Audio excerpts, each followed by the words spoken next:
Hello everyone and welcome back to the Horror Hut. Now, I know a lot of you use these videos to sleep, so before you drift off I thought it would be a fun idea if everyone can leave a comment to let me know where you are listening from in the world. Also like and subscribe if you are enjoying the episodes.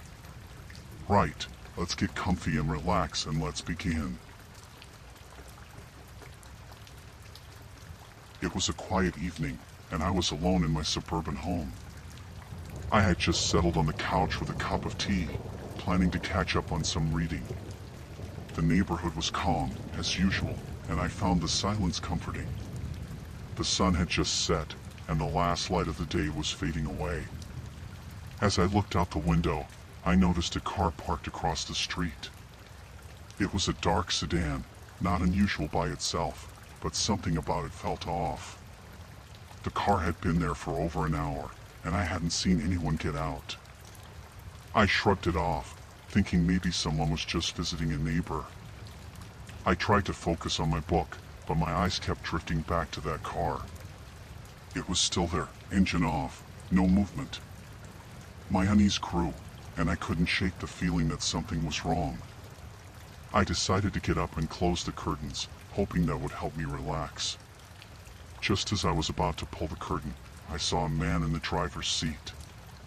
He was staring directly at my house. My heart skipped a beat. I stepped back, hoping he hadn't seen me looking. I peeked again, just to make sure. He was still there, eyes fixed on my home. I told myself it was probably nothing. Maybe he was just lost or waiting for someone. But I couldn't ignore the nagging feeling in my gut. I decided to keep an eye on him for a while longer. I turned off the lights in the living room, hoping to observe without being seen. Minutes turned into an hour, and the man didn't move. I could barely see him in the dim light, but I knew he was still there. My anxiety grew with every passing minute. I debated whether to call the police, but what would I say? That a man was sitting in a car, doing nothing? Suddenly, he got out of the car. He was tall and wore a dark hoodie. My breath caught in my throat as I watched him walk slowly toward my house. I ducked down, my heart pounding. He reached the sidewalk and then stopped, just standing there, looking at my front door. I crawled to the hallway, trying to stay out of sight. I grabbed my phone, my hand shaking, and dialed 911. I whispered to the operator, explaining that a man was outside my house, acting suspiciously. They assured me that an officer would be on the way. I heard a noise from the front porch. It sounded like someone trying the door handle. Panic surged through me. I ran to the back of the house, looking for a place to hide. The sound of the door rattling grew louder, more urgent. He was trying to break in. I hid in the pantry, closing the door as quietly as I could. I could hear my own heartbeat, loud and fast. My phone was still in my hand, and I texted a friend, letting them know what was happening. The silence in the house was deafening, and I strained to hear any movement. The front door creaked open. He had gotten inside. I covered my mouth, trying to keep my breathing quiet. I could hear his footsteps, slow and deliberate, as he moved through the house. He was searching for me. The footsteps grew closer. He was in the kitchen now. I held my breath, praying he wouldn't find me. The pantry door handle turned, and I froze. The door opened a crack, but then I heard a loud knock at the front door. The man stopped, hesitating. The knock came again, louder this time. It was the police. I heard the man curse under his breath and then footsteps running away. I waited, too scared to move, until I heard the officer's voice calling out. I slowly came out of the pantry, shaking but relieved. The officer was at the front door, and I rushed to open it. I told him everything that had happened, my voice trembling. He took my statement and assured me they would patrol the area. The police searched the neighborhood but didn't find the man. They promised to keep an eye on my streak for the next few nights. I was shaken but grateful that the officer had arrived when he did. That night, I couldn't sleep. Every noise made me jump, and I kept checking the windows, expecting to see the man again. The next day, I had security cameras installed around my house. It helped a little, but the fear didn't go away. For weeks, I was on edge, always looking over my shoulder. I never saw the man again, but the memory of that night stayed with me. I moved to a different neighborhood a few months later, hoping to find some peace. But I still can't shake the feeling of being watched, and every dark car parked on the street makes my heart race.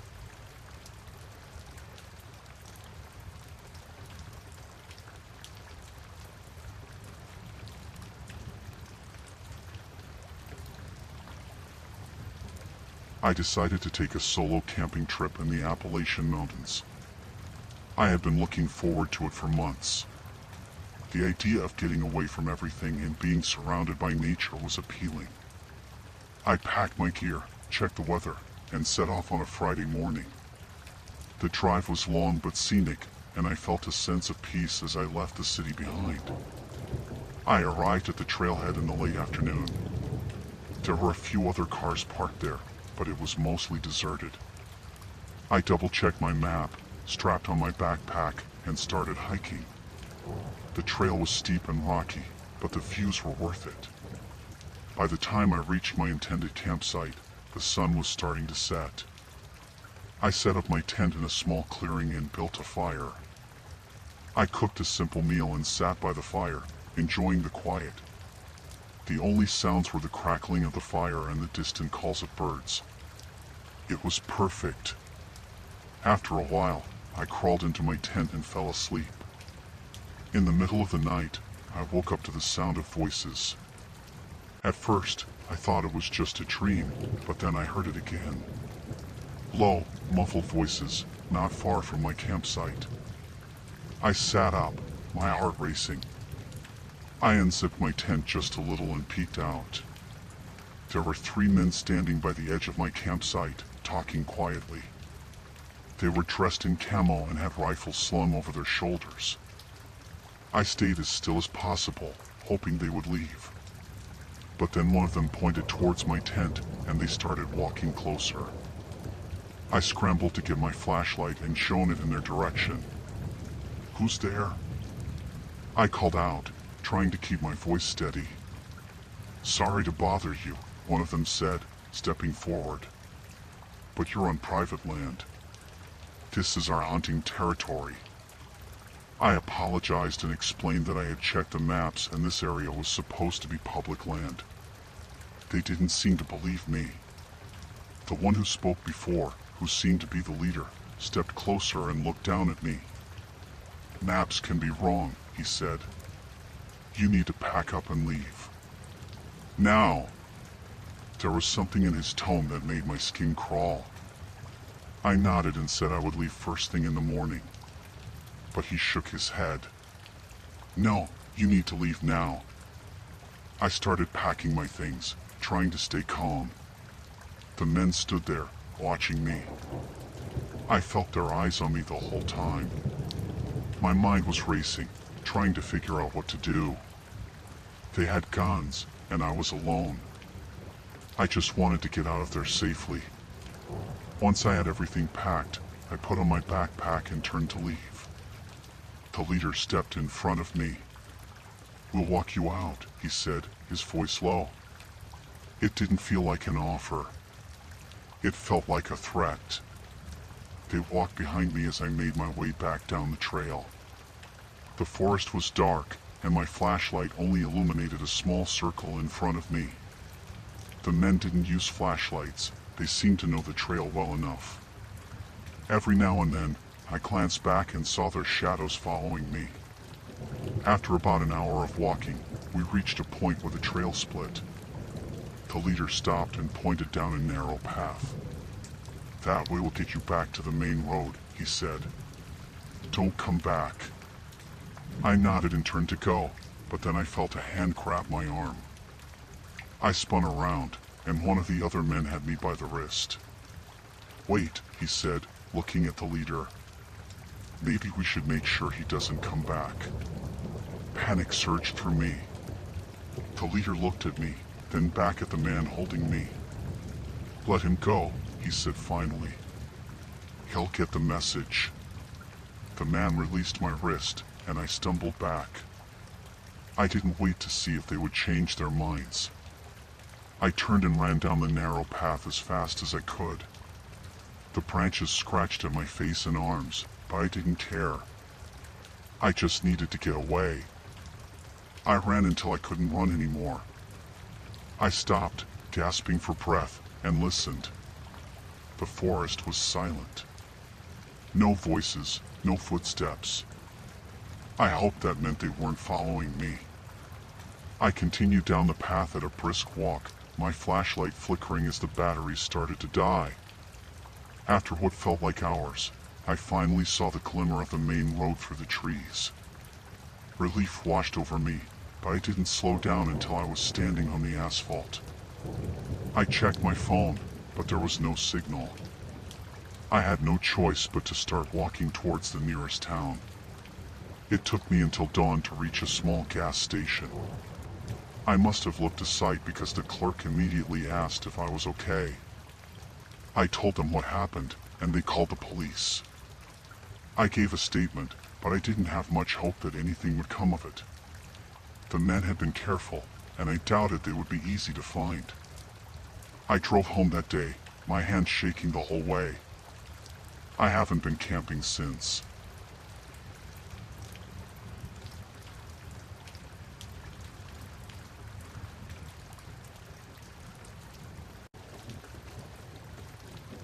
Working the graveyard shift at the hospital was usually quiet.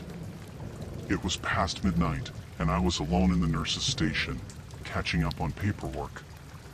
The halls were empty except for the occasional beep of a monitor or the shuffle of a patient getting up to use the restroom. It was peaceful, in a way. I had just started my rounds when I noticed something strange. The security camera feed on my monitor flickered, showing a shadowy figure moving through the lobby. I squinted, trying to make out who it was, but the figure disappeared from view before I could see clearly. I shrugged it off, thinking it was just one of the night janitors, and continued with my rounds. As I walked down the dimly lit corridor, I heard a faint noise behind me. I stopped and turned around, but there was no one there. The hair on the back of my neck stood up, but I told myself it was just my imagination. I entered one of the patient rooms to check on Mr. Thompson, an elderly man recovering from surgery. He was fast asleep, his breathing steady. I adjusted his blanket and quietly left the room, closing the door behind me.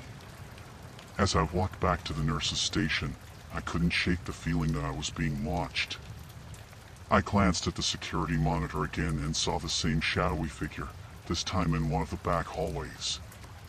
My heart began to race.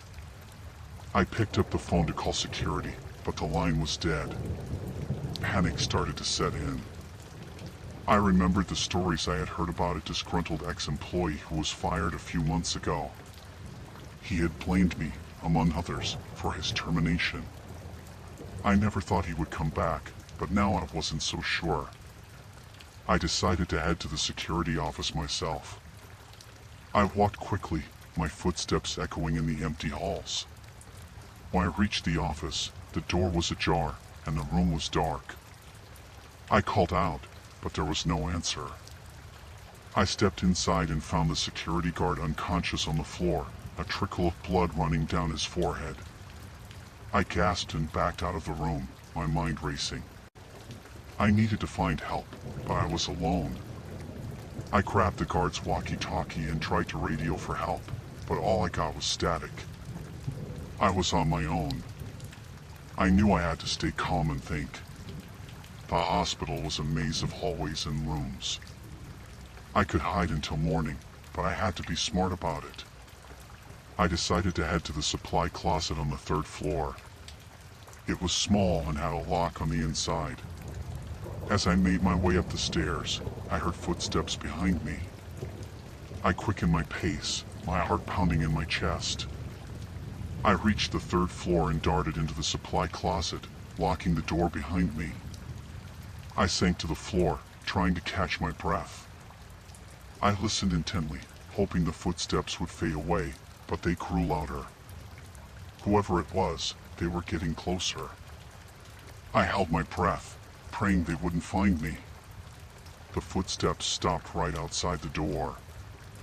I could hear the sound of someone breathing heavily. I closed my eyes, willing them to go away. After what felt like an eternity, the footsteps moved on. I let out a shaky breath and tried to think of my next move. I couldn't stay in the supply closet all night. I had to find a way to get out of the hospital and call for help. I peeked out of the door and saw that the hallway was empty. I crept out and made my way to the stairwell, heading down to the ground floor. As I reached the bottom of the stairs, I saw the shadowy figure again, this time standing at the end of the hallway. He turned and looked directly at me. My blood ran cold as I recognized the face of the ex-employee. His eyes were filled with rage. I turned and ran, my footsteps echoing through the empty halls. I could hear him chasing after me, his footsteps growing louder and closer. I darted into an empty patient room and hid under the bed, trying to control my breathing. He entered the room, his heavy boots thudding on the tile floor. I could see his feet as he walked around, searching for me. He muttered angrily to himself, cursing my name. I held my breath, hoping he wouldn't look under the bed. After a few minutes, he left the room, slamming the door behind him. I waited a few moments before crawling out from under the bed.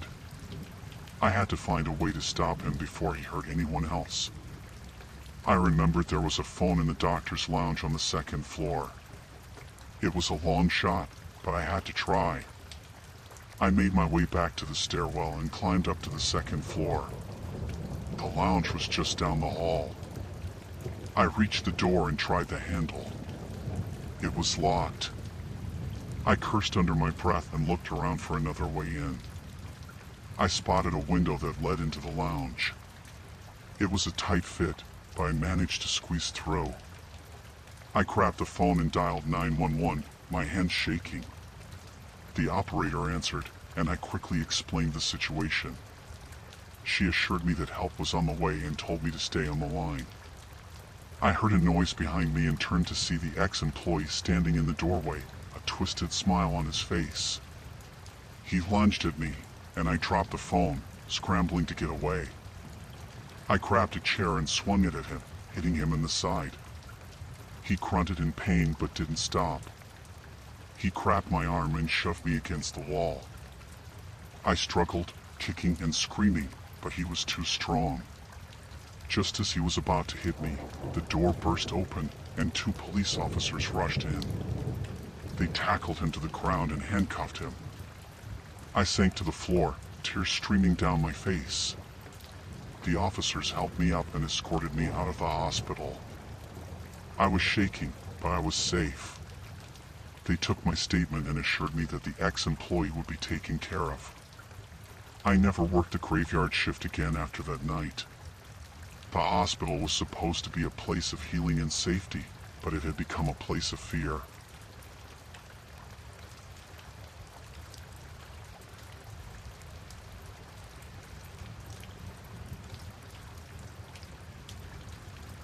The night started out great. I was at this huge house party in a city loft, the kind that spills out into the hallways and stairwells. Music was blasting, people were everywhere, and the place had this cool, industrial vibe with exposed brick and high ceilings. I didn't know the host well, but a friend of mine insisted it was the party of the year. I lost track of my friend pretty quickly. It was one of those places where you could walk into a room and suddenly be in a different world. I ended up in this large room on the second floor. It was quieter, with people chatting in small groups. There were big windows looking out over the city, and I thought I'd take a moment to enjoy the view. I was just starting to relax when a group of men walked in. They were rough looking, not the kind you'd expect at a party like this. I noticed them eyeing everyone in the room, sizing them up. Something about them made me uneasy, so I decided to leave and find my friend. I headed for the door, but one of the guys stepped in front of me. "Where do you think you're going?" he asked, his voice low and threatening. I tried to brush it off, saying I was just looking for a friend, but he didn't move. The others started closing in, and that's when I realized I was in trouble. The mood in the room shifted. Conversations died down, and everyone sensed something was off. The men pulled out guns, ordering everyone to sit on the floor. Panic spread, but no one dared to resist. I was shoved into a corner, my heart pounding.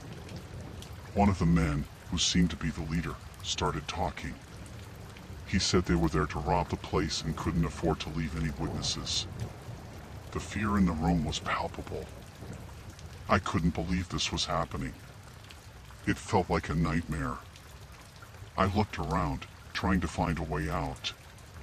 The windows were too high up, and the only door was guarded. My mind raced, trying to think of something, anything, to get out of this alive.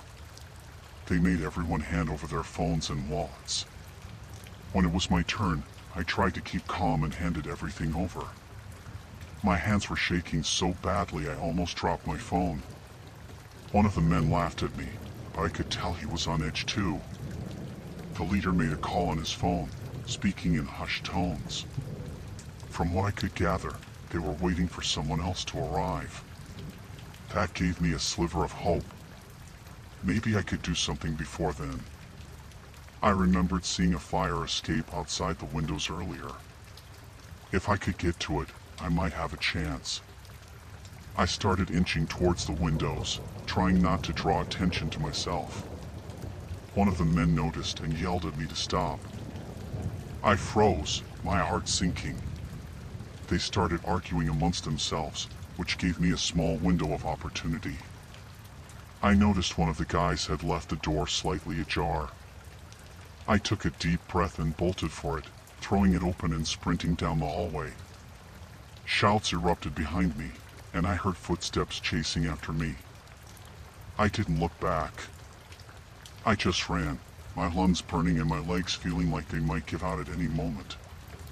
I barreled down the stairs, taking them two at a time. I reached the main floor and darted into the kitchen. I could hear them getting closer.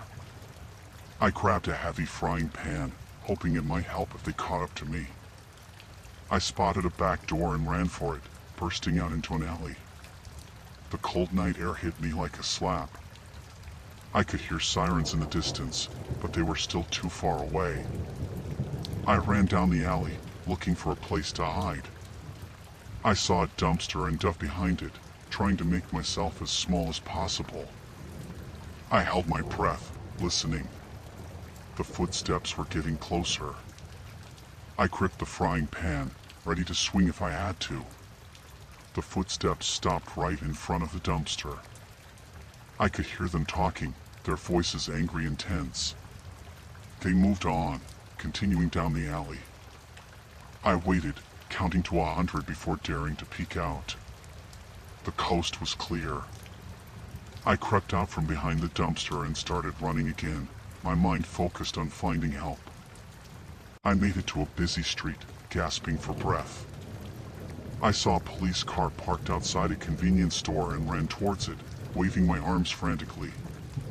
The officers got out, looking alarmed.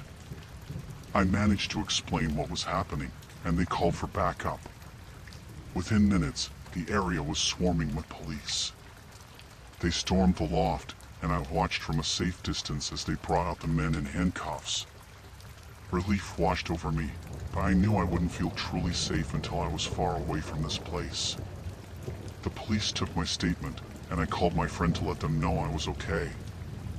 They were still inside, hiding in a bathroom. We reunited outside, both of us shaken but grateful to be alive. That night changed me. I used to think of the city as a place of endless possibilities, but now I see the shadows lurking in the corners.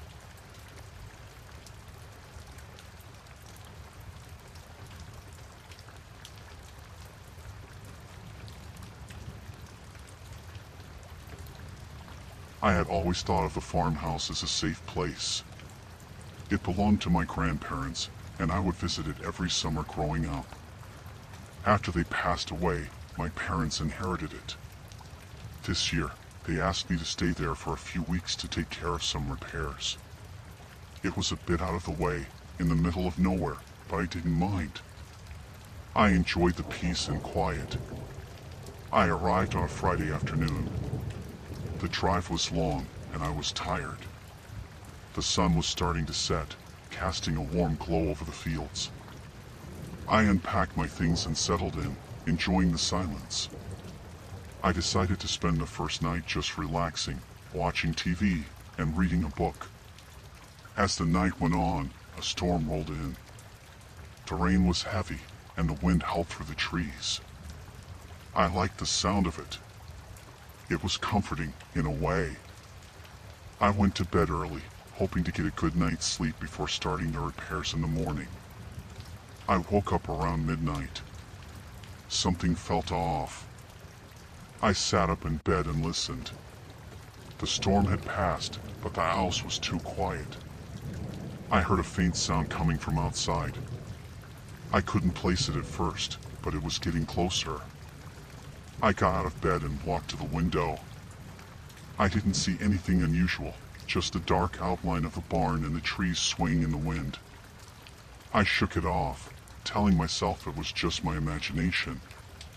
I went back to bed, but I couldn't shake the feeling that something wasn't right. An hour later, I heard a noise again, this time from inside the house. My heart started to race. I got out of bed and grabbed the baseball bat I kept under the bed. I opened my bedroom door slowly and peeked out into the hallway. It was dark, and I couldn't see much. I heard footsteps coming from the kitchen. They were slow and deliberate. I crept down the hallway, trying to be as quiet as possible. When I reached the kitchen, I saw that the back door was open. It had been locked when I went to bed. I felt a chill run down my spine. Someone was in the house. I turned to go back to my room and call the police, but then I remembered that the phone lines were down. The storm must have knocked them out. I heard the footsteps again, this time coming towards me. I had to think fast. I ran to the living room and hid behind the couch. I could hear the intruder moving through the house, opening doors and drawers. They were looking for something. I held my breath, trying not to make a sound. The footsteps got closer and closer until they were right outside the living room. I gripped the baseball bat tightly, ready to defend myself if I had to.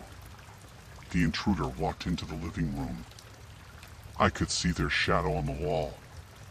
They stood there for what felt like an eternity, but then they turned and walked back towards the kitchen. I let out a silent sigh of relief. I knew I couldn't stay hidden forever. I needed to find a way to escape. I decided to make a run for it.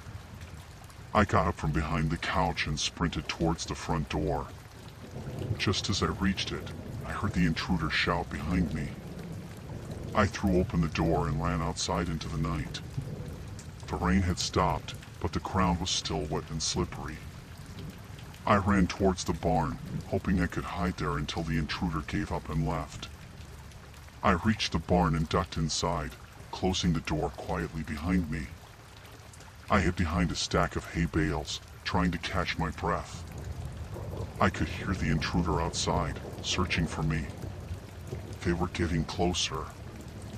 I looked around the barn, trying to find something I could use to defend myself. I found an old pitchfork and grabbed it, holding it tightly in my hands. I knew I would have to fight if they found me. The barn door creaked open, and the intruder stepped inside. They were holding a flashlight, scanning the room. The light passed over the hay bales, but they didn't see me. They walked further into the barn, and I took my chance. I jumped out from behind the hay bales and lunged at the intruder with the pitchfork. They were caught off guard and stumbled backwards, dropping the flashlight. It rolled across the floor, casting eerie shadows on the walls. I didn't wait to see if they were okay. I ran out of the barn and headed for the woods. I could hear the intruder shouting behind me, but I didn't look back. I ran through the trees, branches scratching at my face and arms. I kept running until I couldn't hear the intruder anymore. I stopped to catch my breath and looked around. I was deep in the woods, and it was pitch black. I had no idea where I was or how to get back to the farmhouse. I heard a rustling in the bushes nearby and froze.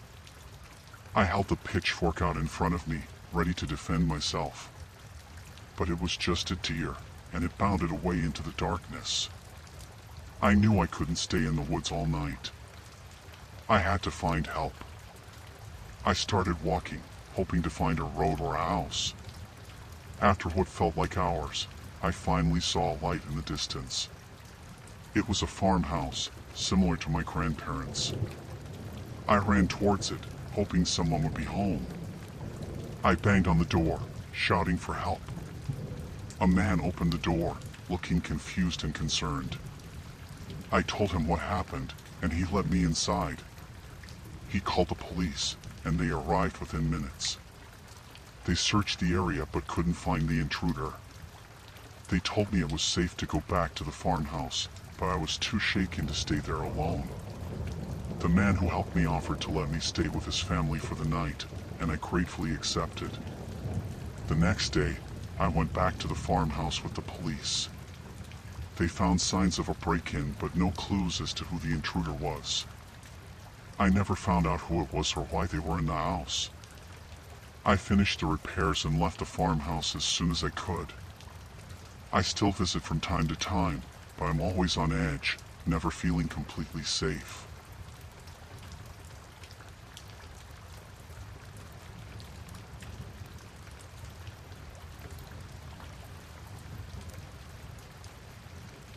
I had been looking forward to our camping trip in the Rockies for months. It was supposed to be a break from our busy lives, just me and my two best friends, Mike and Jake. We had planned everything meticulously, packed all the gear, and drove out early on a Friday morning. The drive was long but filled with laughter and excitement. By the time we reached the campsite, the sun was already beginning to set, casting a warm orange glow over the mountains. We set up our tents and got a fire going. The first night was perfect. We cooked hot dogs over the fire, drank a few beers, and shared stories under the stars. It felt like the kind of night where nothing could go wrong. But looking back, maybe it was too perfect. The next morning, we decided to go for a hike. The trail was beautiful, winding through dense forest and opening up to stunning vistas. We took our time, enjoying the scenery and each other's company. After a few hours, we turned back to the campsite, eager to relax and maybe go for a swim in the nearby lake. When we got back to the campsite, something felt off. I couldn't put my finger on it at first, but then I noticed that our things had been moved. Mike's backpack was open, and Jake's tent flap was unzipped. We exchanged uneasy glances. Jake suggested it might have been a curious animal, but I wasn't so sure. We decided to stay close to the campsite for the rest of the day, just in case. As the afternoon wore on, the feeling of unease grew stronger. We tried to brush it off, telling ourselves we were just being paranoid. But then, as the sun began to set, we heard voices. Two men emerged from the trees, rough-looking and carrying rifles. One of them, a tall guy with a scruffy beard, spoke first. "Evening, fellas. Looks like you've got a nice setup here." We didn't respond right away, just stared at them, trying to gauge their intentions. The second man, shorter but stockier, smiled in a way that made my skin crawl. "We were just passing through and thought we'd say hello. Mind if we join you for a bit?" Mike, always the diplomat, forced a smile and nodded. "Sure, why not?" The men sat down by our fire, and we reluctantly joined them. They introduced themselves as Bill and Dave, though I had a feeling those weren't their real names. They asked us about our trip, where we were from, what we did for work. It felt like an interrogation. After a while, Dave stood up and stretched. You know, it's getting late. We should be heading out. But as they turned to leave, Bill suddenly spun around and pointed his rifle at us. On second thought, we could use some supplies. Hand over your gear, and no one gets hurt. We were stunned. Mike tried to reason with them, but Bill just pressed the barrel of his rifle against Mike's chest. I said, hand it over. We had no choice. We handed over our backpacks, our wallets, even our phones. They took everything, leaving us with nothing but the clothes on our backs. Then they disappeared into the woods, leaving us in shock. For a few minutes, none of us spoke. Finally, Jake broke the silence. We need to get out of here. But getting out wasn't going to be easy. Without our gear, we had no way to navigate, no food, no water. And the nearest town was miles away. We decided to stay put for the night and figure out a plan in the morning. That night was the longest of my life. Every rustle in the bushes, every snap of a twig made my heart race. I kept expecting the men to come back. We took turns keeping watch, but none of us got much sleep.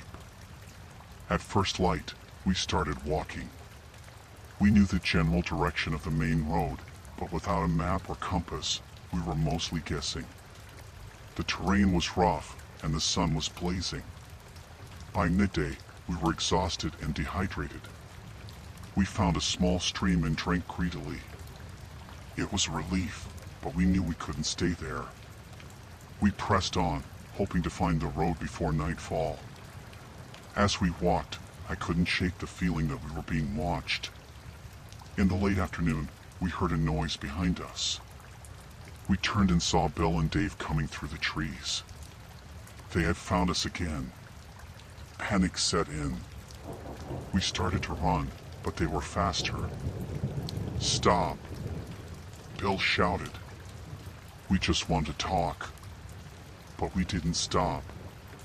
We ran as fast as we could, dodging trees and stumbling over roots. I could hear them behind us, getting closer. My lungs were burning, my legs felt like they were on fire. I didn't know how much longer I could keep going. We burst out of the trees onto a dirt road. Relief flooded through me. But then I realized it was a dead end. We were trapped. Bill and Dave emerged from the forest, grinning. Nowhere to run, Dave said, raising his rifle. I knew we had to fight. I grabbed a rock from the ground and hurled it at Dave. It hit him in the face, and he stumbled back, cursing. Mike and Jake followed my lead, grabbing sticks and rocks, anything they could find. The fight was chaotic. Bill and Dave were tough, but we were desperate. We managed to knock Bill's rifle out of his hands, and Mike tackled him to the ground. Jake and I wrestled with Dave, trying to get the rifle away from him. In the struggle, the rifle went off. The sound was deafening. For a moment, everything was still.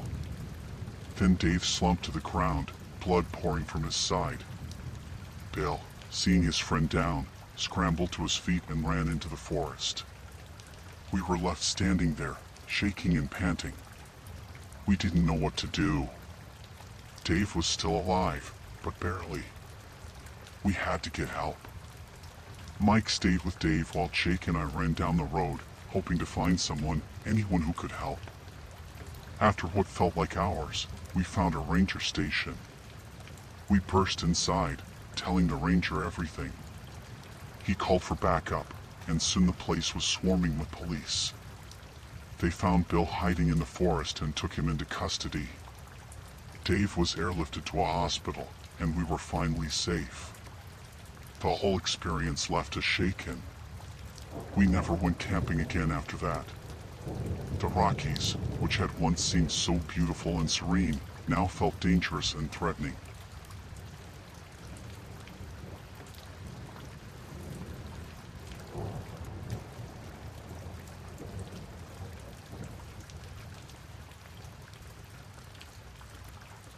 Working the late shift at the convenience store was usually quiet. I liked the calm, the time to think.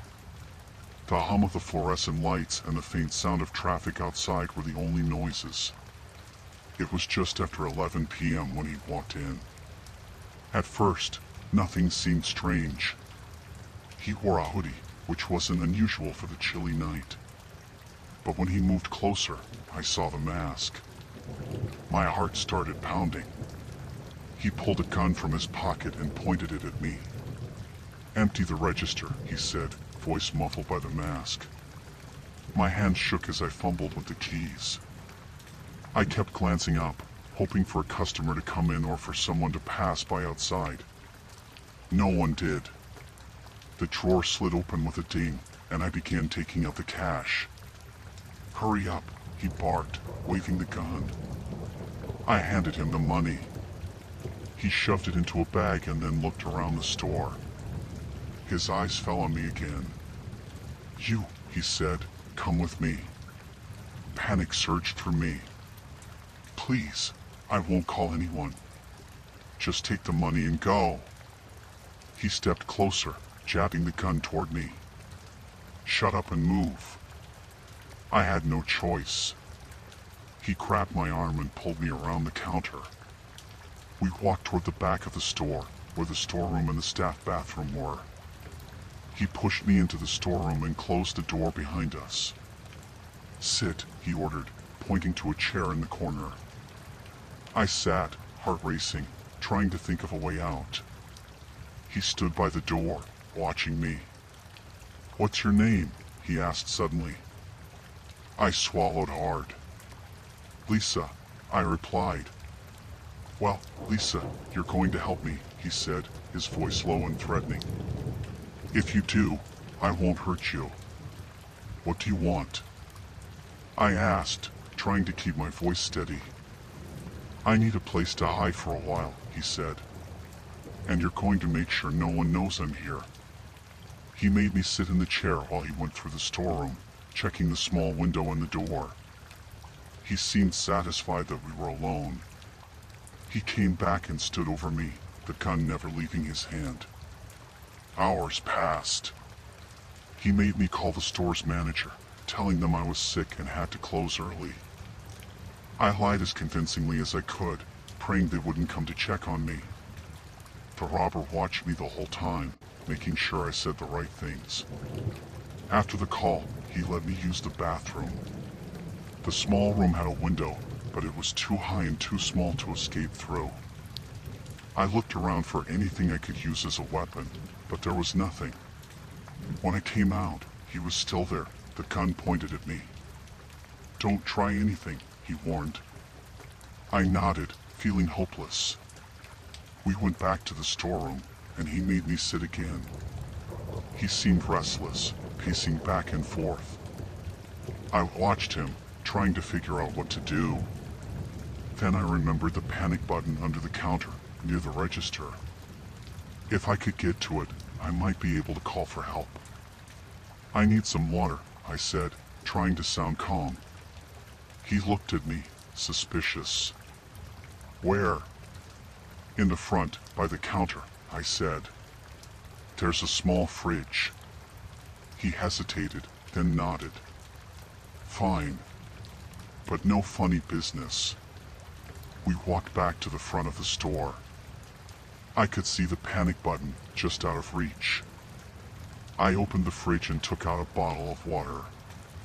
"Can I sit down for a minute?" I asked, trying to keep my voice from shaking. He nodded, still holding the gun. I sat on the stool behind the counter, the panic button inches from my hand. I unscrewed the cap and took a sip, stalling for time. "Are you almost done?" he asked, impatience creeping into his voice. "Yeah," I said, putting the bottle down. I took a deep breath and then, in one quick motion, I reached under the counter and hit the button. "What did you do?" he shouted, stepping forward. He grabbed my arm, yanking me up. "What did you do?" "I didn't do anything." I lied, trying to pull away. He looked around wildly, then dragged me back to the storeroom. "You better hope no one shows up," he hissed, shoving me into the chair again. Minutes felt like hours. I kept praying someone would come, that the silent alarm would bring help. The robber paced, checking his watch, glancing at the door. Then we heard it, the sound of sirens in the distance. He panicked. "What did you do?" he screamed, pointing the gun at me. "You called them." I shook my head, trying to look innocent. "I didn't. I swear." The sirens grew louder. He grabbed the bag of money and backed toward the door.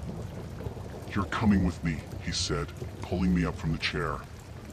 He dragged me out of the storeroom and through the back exit. We were in the alley behind the store, the sirens getting closer. He looked around, trying to decide which way to go. Suddenly, the alley was filled with flashing lights. Police cars screeched to a halt, and officers jumped out, guns drawn. "Drop the weapon," one of them shouted. The robber froze, his grip on my arm tightening. "Let her go and drop the gun," the officer commanded again. For a moment, everything was still. Then, slowly, the robber released me. I stumbled forward, away from him. He dropped the gun, raising his hands. The police rushed in, tackling him to the ground. I stood there, shaking, as they cuffed him and led him away. One of the officers came over to me. "Are you okay?" he asked gently. I nodded, though I felt anything but okay. They took me to the station to give a statement, and I finally felt safe. The manager arrived, relieved that I was unharmed. It was over, but the terror that night stayed with me. I never worked the late shift again. Every time I walked past the store, I felt a chill. It was a reminder of how close I had come to losing everything.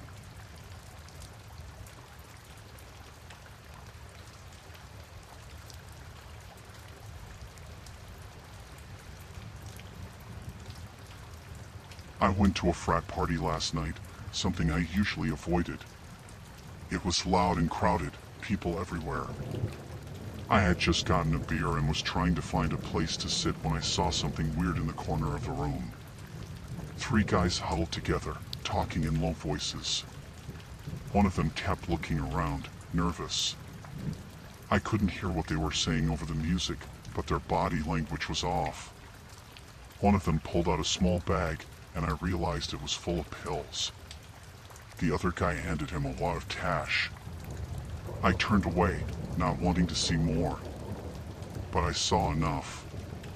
As I walked away, I heard a shout. The guy with the cash started yelling, accusing the dealer of shorting him. Things escalated quickly.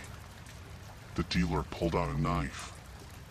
My heart raced, and I knew I had to get out of there. I turned and pushed through the crowd, trying to find the door. I felt someone grab my shoulder. It was the dealer, eyes wild. "You saw nothing, got it?" he snarled. I nodded, terrified. He let go, and I bolted, pushing through people who were too drunk to notice. The music was so loud, I could barely think. I just needed to get out. I reached the back of the house, where a bunch of people were smoking. I figured I could slip out the back gate. But when I got there, it was locked.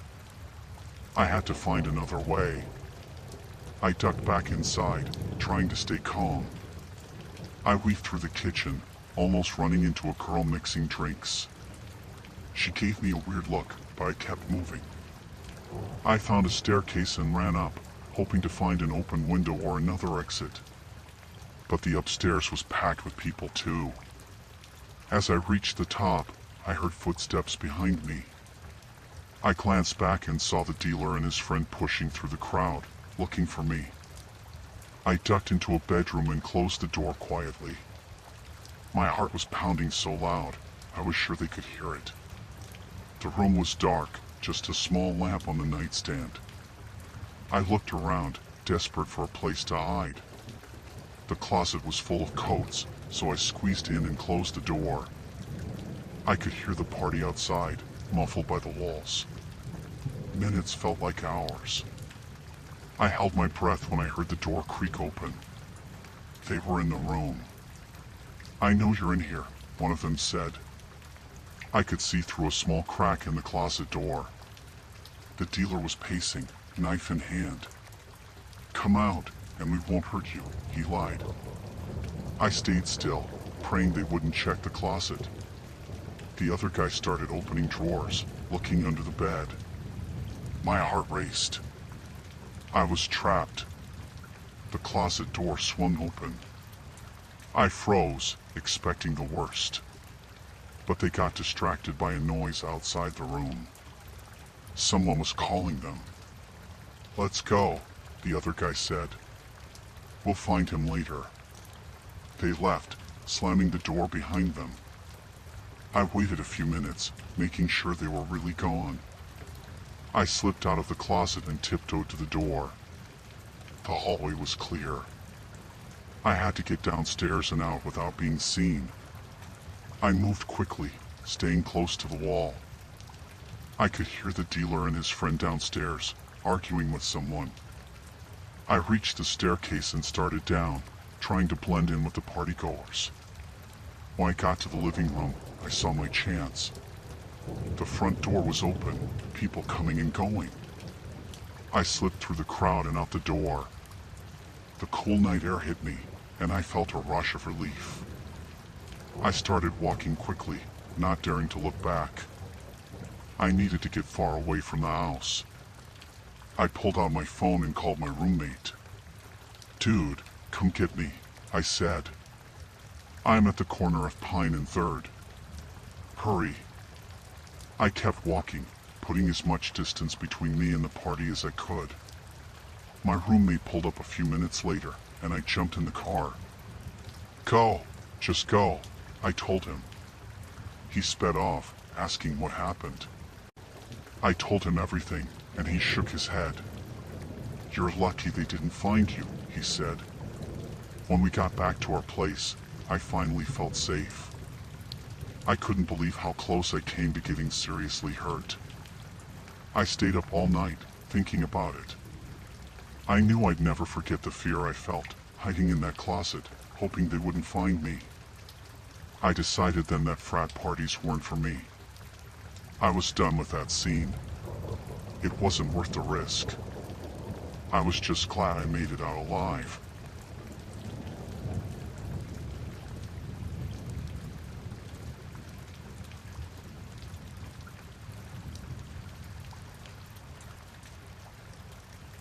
I decided to take a break from everything and rented a cabin in the woods for a few days. It was supposed to be a peaceful retreat. The cabin was pretty isolated, no neighbors for miles. Just me and the quiet. It sounded perfect. The first night was uneventful. I cooked dinner, read a book, and enjoyed the silence. The next day, I went for a hike and took some photos of the scenery. It was exactly what I needed to unwind. That evening, I settled in with a cup of tea, planning to watch a movie before bed. I was halfway through the movie when I heard a noise outside. It sounded like footsteps. I paused the movie and listened. At first, I thought it was just an animal, but the footsteps were too heavy. They sounded like human footsteps. I got up and went to the window. It was dark outside, and I couldn't see anything. I turned off the lights inside to get a better look. My heart started pounding when I saw movement near the edge of the clearing. There were 3 men, and they were heading towards the cabin. I quickly locked the doors and windows, hoping they would just leave. But they didn't. They reached the porch and tried the door. When they found it locked, one of them knocked, calling out that they needed help. I didn't respond. They started talking among themselves, and I could hear frustration in their voices. One of them said they should break in. That's when I realized they weren't here for help. They were here to rob the place. I grabbed my phone and dialed 911, but there was no signal. I was on my own. I had to think fast. I remembered there was a small crawl space in the bedroom closet. I could hide there. I grabbed a kitchen knife for protection and hurried to the bedroom. I could hear them trying to force the door open. They were getting louder and more aggressive. I crawled into the closet and squeezed into the crawl space, pulling the door shut behind me. It was cramped and dark, but I felt a little safer hidden away. I listened as they finally broke the door and entered the cabin. They were ransacking the place, looking for valuables. I could hear things being thrown around, furniture being overturned. My heart was racing, and I tried to stay as quiet as possible. One of them came into the bedroom. I could hear him opening drawers and looking through the closet. He didn't find the crawl space, thankfully, and eventually moved on to the next room. But I knew I couldn't stay hidden forever. I had to find a way to get out. They started arguing about how to divide whatever they had found. One of them mentioned that they didn't expect anyone to be here. That gave me a bit of hope. Maybe they would leave once they were done.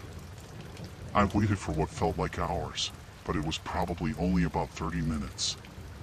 They finally seemed to have gathered everything they wanted. They started talking about leaving, but then one of them said they should make sure no one was hiding. My stomach dropped. I knew I had to move before they decided to do a thorough search. I carefully crawled out of the space and crept towards the back door. I heard footsteps coming closer, and my panic rose. I had to get out now. I quietly unlocked the back door and slipped outside. The night was cold and dark, but I couldn't stop. I had to get away from the cabin. I moved quickly but quietly, trying not to make any noise that would alert them. I headed towards the tree line, hoping to find some cover. As I reached the trees, I heard a shout from the cabin. They had discovered I was gone. I ran as fast as I could, adrenaline pushing me forward. I could hear them behind me, but I didn't look back. I kept running until I couldn't hear them anymore. I found a dense area of trees and hid there, trying to catch my breath. I listened for any signs of them, but all I heard was my own heavy breathing and the sounds of the forest. I stayed hidden for what felt like hours, too afraid to move. Eventually, I started to make my way back, cautiously. When I got close to the cabin, I stayed hidden and watched for any sign of the burglars. They were gone. I crept back into the cabin, locking the door behind me.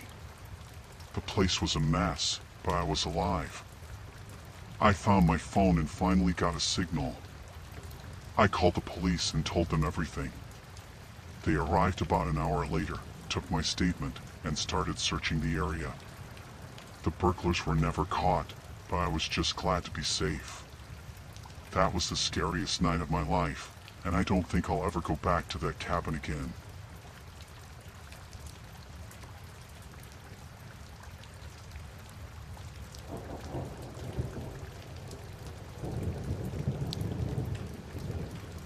I went camping by myself near a river in the Pacific Northwest, hoping for some peace and quiet away from the city.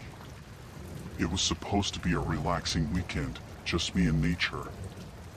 I found a secluded spot by the riverbank, set up my tent, and spent the afternoon fishing and exploring the area.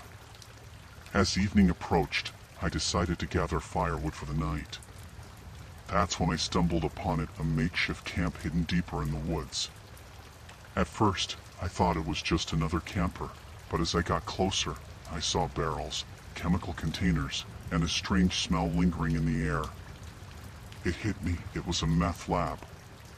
My heart raced as I realized how dangerous the situation was. I needed to get out of there and alert the authorities. But before I could retreat, I heard voices approaching. I ducked behind a cluster of trees and watched as two men emerged from the trees.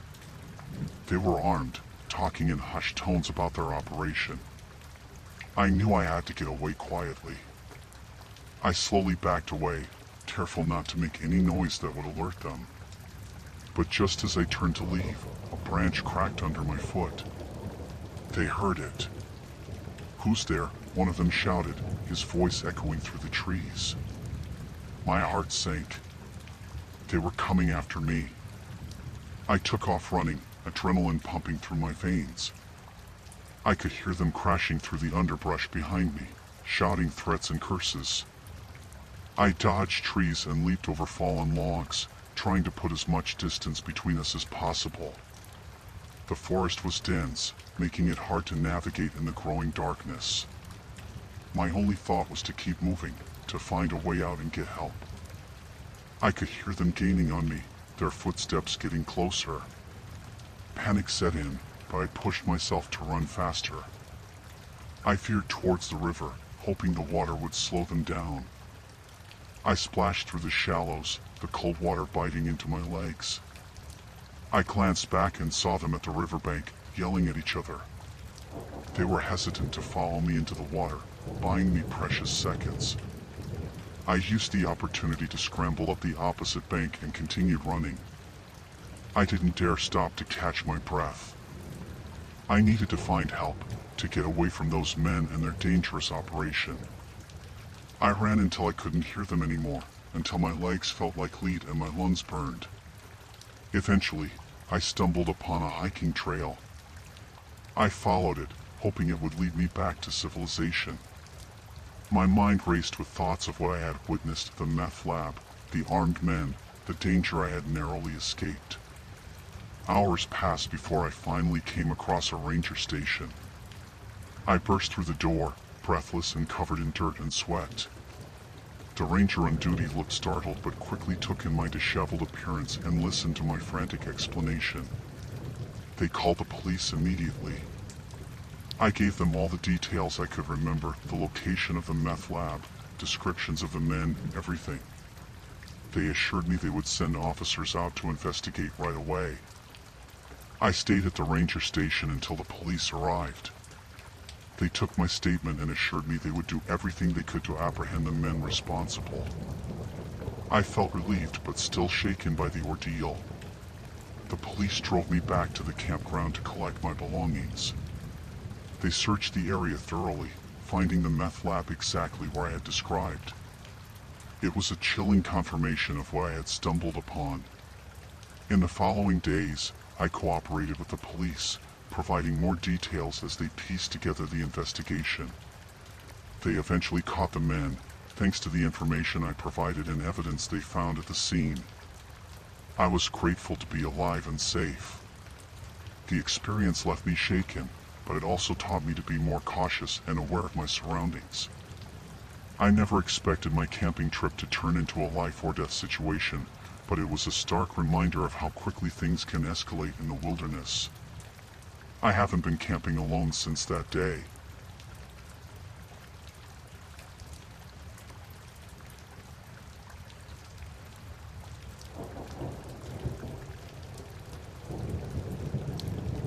I worked as a janitor at a high-rise office building downtown. It was a decent job, usually quiet at night. I liked the peace, just me and the empty offices. The building was mostly glass, offering a view of the city that was beautiful but also a little eerie when it was empty. One night, I was the only one on duty. It was the 10th floor, mostly law offices and some finance firms. I was mopping the hallways, thinking about nothing in particular, when I heard a noise. It sounded like metal clinking, coming from the stairwell. I figured it was probably just maintenance, but it was odd since they usually did their work during the day. I walked over to the stairwell door and listened. I heard muffled voices and the sound of something being pried open. My heart started to race. I cracked the door open just a bit to peek through, and that's when I saw them. 3 men, all dressed in black, with masks over their faces. They had tools, probably to break into the offices. I quickly closed the door, trying not to make a sound. I backed away slowly, my mind racing. These guys were clearly not supposed to be here. I needed to find a place to hide and call for help. The janitor's closet was a few doors down the hall, and I hurried over there as quietly as I could. I locked myself in and grabbed my phone. My hands were shaking as I dialed 911. The operator picked up, and I whispered to them what was happening. They told me to stay hidden and that officers were on their way. I put my phone on silent and kept it close. The janitor's closet had a small vent near the bottom of the door, and I lay down to try and see what was happening outside. I could hear the men moving around, their footsteps echoing in the empty halls. They were opening doors, probably looking for something specific. Suddenly, the footsteps stopped right outside the closet door. I held my breath, praying they wouldn't come in. One of them tried the door handle, but it was locked. He moved on, and I let out a silent sigh of relief. I needed to find a way to alert the police without these guys finding me. The security office was on the same floor, but it was at the other end of the hall. I would have to be very careful. I waited until I couldn't hear their footsteps anymore and slowly opened the closet door. The hallway was dark, the only light coming from the street lamps outside. I crept along the wall, trying to stay in the shadows. I could hear the men talking in one of the offices, their voices low and urgent. I kept moving, one step at a time. I made it to the security office without being seen. I slipped inside and locked the door behind me. There was a control panel with monitors showing different parts of the building. I could see the men on one of the screens. They were in one of the finance offices, rummaging through files. I picked up the security phone and called 911 again, giving them more details about what the men looked like and where they were. The operator reassured me that officers were close and told me to stay hidden. I hung up and watched the monitors, my heart pounding. It felt like hours, but it was probably only a few minutes before I saw the red and blue lights flashing outside the building. The men must have seen them too, because they started to panic. They grabbed whatever they could and headed for the stairwell. I watched as they disappeared from the cameras. Then, I heard the sound of police officers coming up the stairs. I unlocked the door and stepped out, waving my hands to get their attention. They rushed over to me, and I told them where the men had gone. The officers split up, some going after the men, others checking the offices to make sure no one else was inside. It didn't take long before they caught all three of them. They were handcuffed and taken away, shouting and cursing. I was shaken but relieved. The officers took my statement and told me I had done the right thing by hiding and calling for help. They said the men were after some sensitive information from one of the finance firms, something worth a lot of money.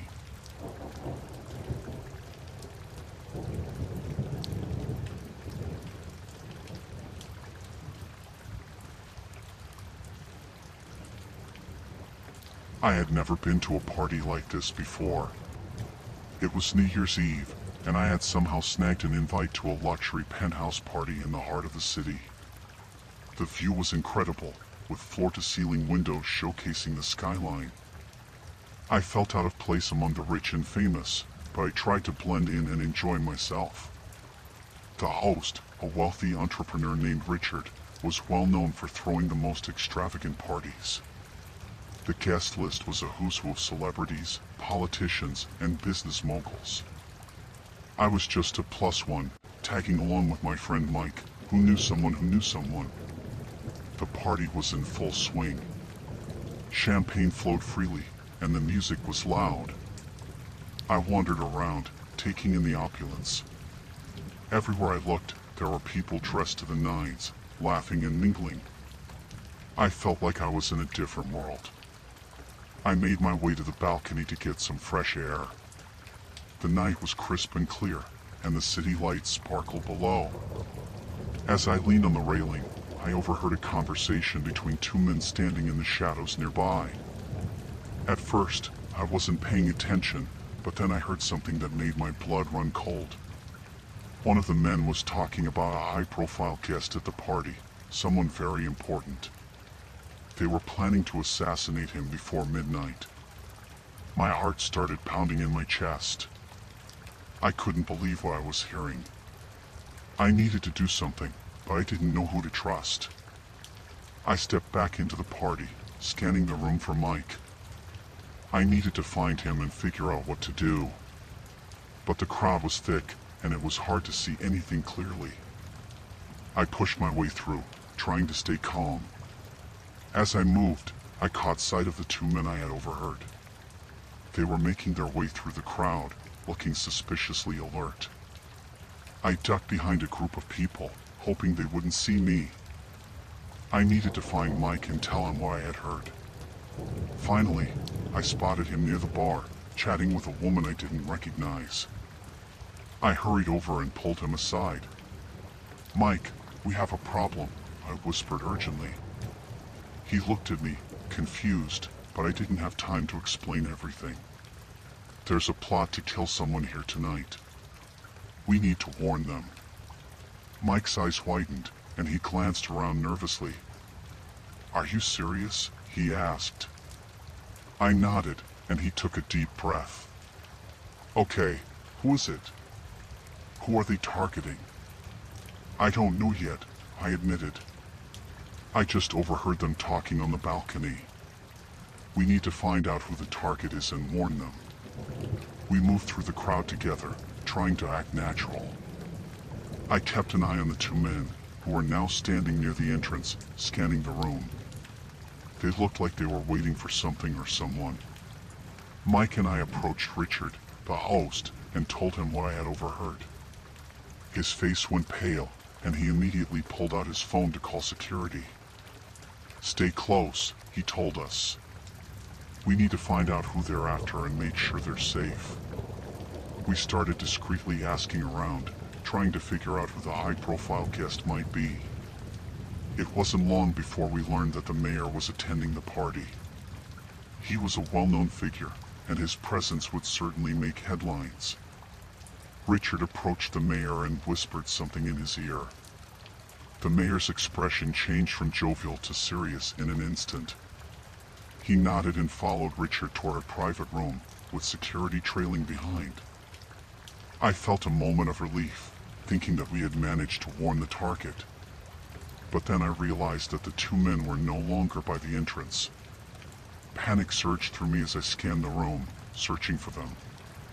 I saw them heading toward the private room where the mayor had just gone. They were moving quickly, and I knew we didn't have much time. I grabbed Mike's arm and we followed them, trying to stay out of sight. We reached the door to the private room just as one of the men pulled out a gun. Without thinking, I shouted, "Stop!" The man turned, and I tackled him to the ground. The gun skidded across the floor, and Mike scrambled to grab it.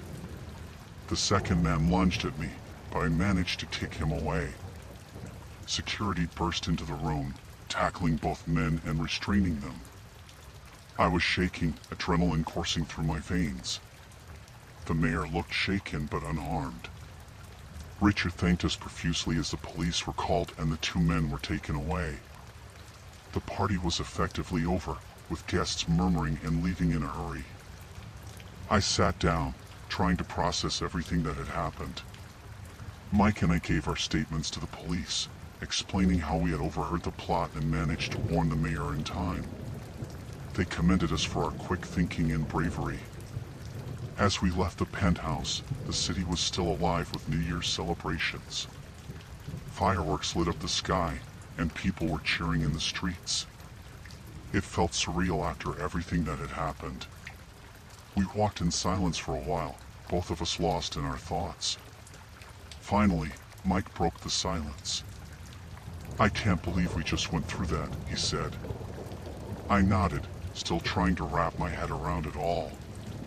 We made our way back to our hotel, the noise of the city fading as we got further away from the party. I knew I would never forget that night, the terror of realizing someone's life was in danger and the desperate scramble to save them. Back in my room, I collapsed onto the bed, exhaustion finally catching up with me. I knew I wouldn't be able to sleep, but at least I was safe. And so was the mayor, thanks to a twist of fate that had put me in the right place at the right time.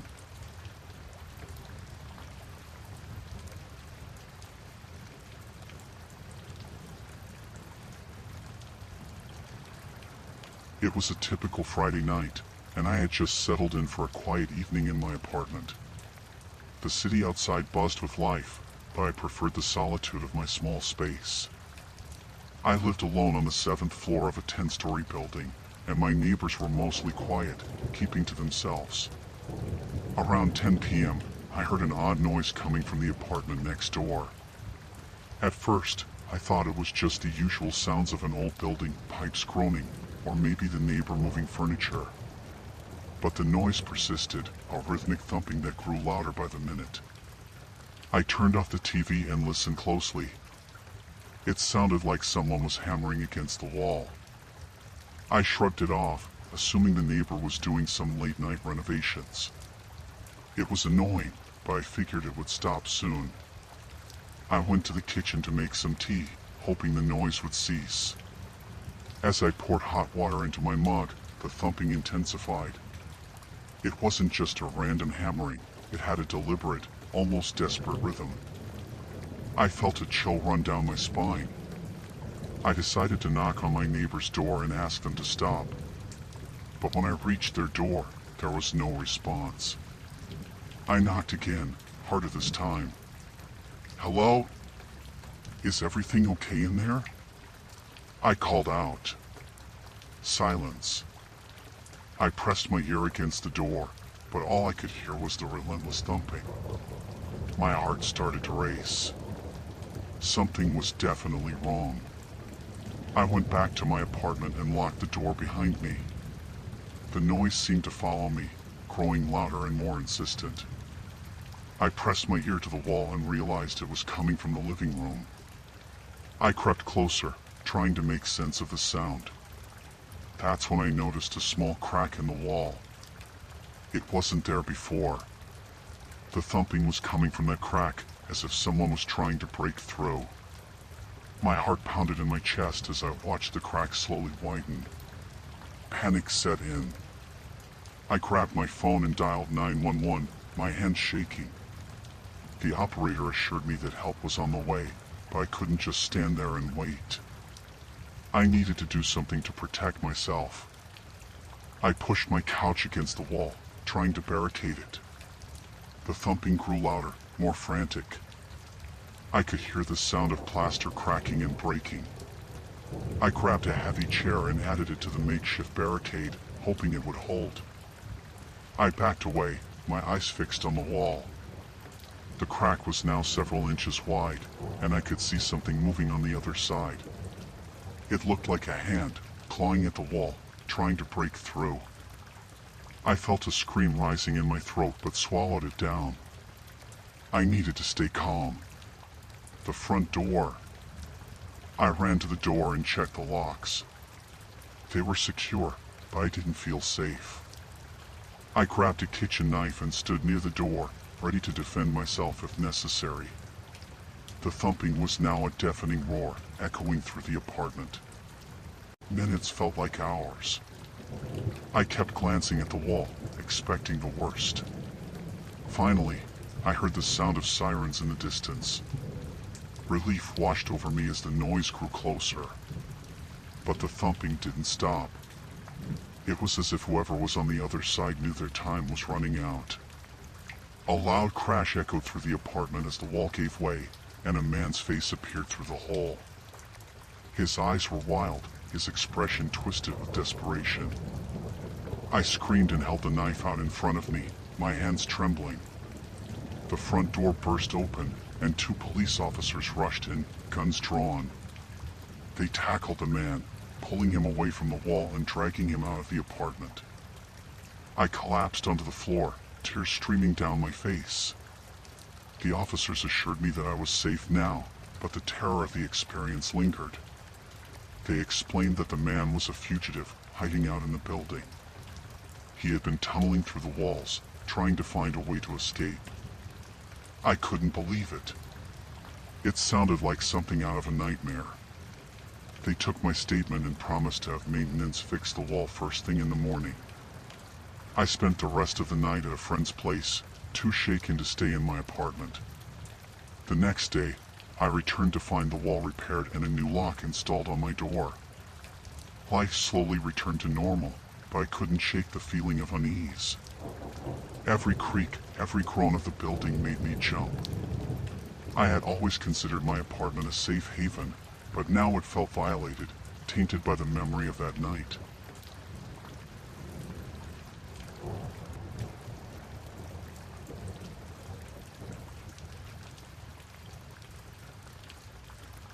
The plan was simple, a weekend camping trip in the national park with my 7-year-old son, Max. Just the two of us, away from the hustle and bustle of the city. I wanted to teach him how to fish, build a fire, and enjoy the serenity of nature. We set up our tent in a secluded spot by a tranquil lake, far from the main campground. The first night was perfect. We roasted marshmallows over the fire, told ghost stories, and watched the stars. Max was thrilled, his face glowing with excitement and the reflection of the flames. As he drifted off to sleep, I sat by the fire, enjoying the peace and quiet. In the middle of the night, I woke to a rustling sound outside the tent. My first thought was that it was a raccoon or some other small animal. I grabbed the flashlight and carefully unzipped the tent. The beam of light cut through the darkness, revealing only the shadows of the trees and the empty campsite. I sighed in relief and went back to sleep. The next morning, we hiked a few trails and fished in the lake. Max caught his first fish, and we cooked it for lunch. It was shaping up to be the perfect getaway. In the afternoon, we explored a little deeper into the forest, discovering hidden streams and fascinating wildlife. As the sun began to set, we made our way back to the campsite. That's when I noticed something strange. Our food supplies had been rummaged through, and several items were missing. I tried to stay calm for Max's sake, brushing it off as the work of a curious animal. But deep down, I felt uneasy. That night, I couldn't shake the feeling of being watched. Every snap of a twig, every rustle of leaves seemed amplified in the silence. Max fell asleep easily, exhausted from the day's adventures, but I lay awake, listening. Around midnight, I heard it again, a rustling sound, closer this time. I grabbed the flashlight and quietly stepped out of the tent. As I swept the beam across the campsite, I saw them, 2 men, their clothes dirty and torn, standing at the edge of the clearing. My heart pounded as I realized these were not hikers. They were convicts, likely escaped from a nearby prison. I quickly stepped back into the tent, my mind racing. I had to protect Max. I zipped up the tent as quietly as possible and grabbed the hunting knife I always carried when camping. I could hear the men whispering outside, their voices low and menacing. "We need supplies," one of them said. "The kid's asleep. Just grab what you can and let's go." "Don't worry," the other replied. "We'll get what we need." I held my breath, hoping they would leave. But then I heard footsteps approaching the tent. My grip tightened on the knife. I couldn't let them harm Max. "Hey, anyone in there?" one of the men called out, his voice closer now. I didn't respond. The footsteps stopped right outside the tent. I made a quick decision. I had to confront them before they did something worse. I unzipped the tent and stepped out, holding the knife in front of me. The flashlight beam illuminated their faces, rough, desperate, and dangerous. "Stay back," I warned, trying to keep my voice steady. "I have a weapon, and I'll use it if I have to." The men exchanged glances, their expressions hardening. "We just need some supplies," the taller one said. "We don't want any trouble." "You've already caused trouble," I said. "Leave now, and we won't have a problem." The shorter man took a step forward. "You don't understand. We're not leaving without what we need. In that moment, I realized talking wasn't going to work. I had to think fast. The only option was to scare them off. I turned the flashlight toward the woods and shouted, "Hey! Over here! Help!" For a split second, the men hesitated, glancing nervously into the darkness. I knew it wouldn't be long before they realized I was bluffing. I had to act now. I lunged at the shorter man, slashing with the knife. He yelped and stumbled back, clutching his arm. "Run!" I shouted to Max, who had woken up and was peeking out of the tent, wide-eyed with fear. "Run to the lake." Max bolted out of the tent, and I followed, keeping myself between him and the convicts. We ran through the trees, the sound of our pursuers crashing through the underbrush behind us. My mind raced, trying to think of a plan. We reached the lake, and I quickly scanned the area. There was a small ranger station on the other side, barely visible in the moonlight. It was our only hope. "Max, keep running to the station. Don't look back." Max nodded, tears streaming down his face, and took off again. I turned to face the convicts, who were closing in. "Leave us alone," I shouted, brandishing the knife. "The Rangers will be here any minute." The taller man snarled, "You're lying. No one's coming." I took a step back, then another, trying to buy Max more time. Suddenly, I heard the sound of a motor. A Ranger's ATV, headlights cutting through the darkness, speeding toward us. Relief washed over me as the vehicle skidded to a stop, and a Ranger jumped out, his flashlight and gun trained on the convicts. "Freeze!" the Ranger shouted. The men hesitated, then turned and fled into the woods. The Ranger didn't pursue them, instead turning his attention to us. "Are you okay?" he asked, his face concerned. "We're fine," I said, my voice shaking. They didn't hurt us. The Ranger called for backup, and soon the area was swarming with law enforcement. Max and I were escorted to safety, our ordeal finally over. The convicts were captured the next day, hiding in an abandoned cabin deep in the forest. The rest of the weekend was a blur. We were taken to the hospital for a checkup and then to a safe location until the authorities were sure the area was secure.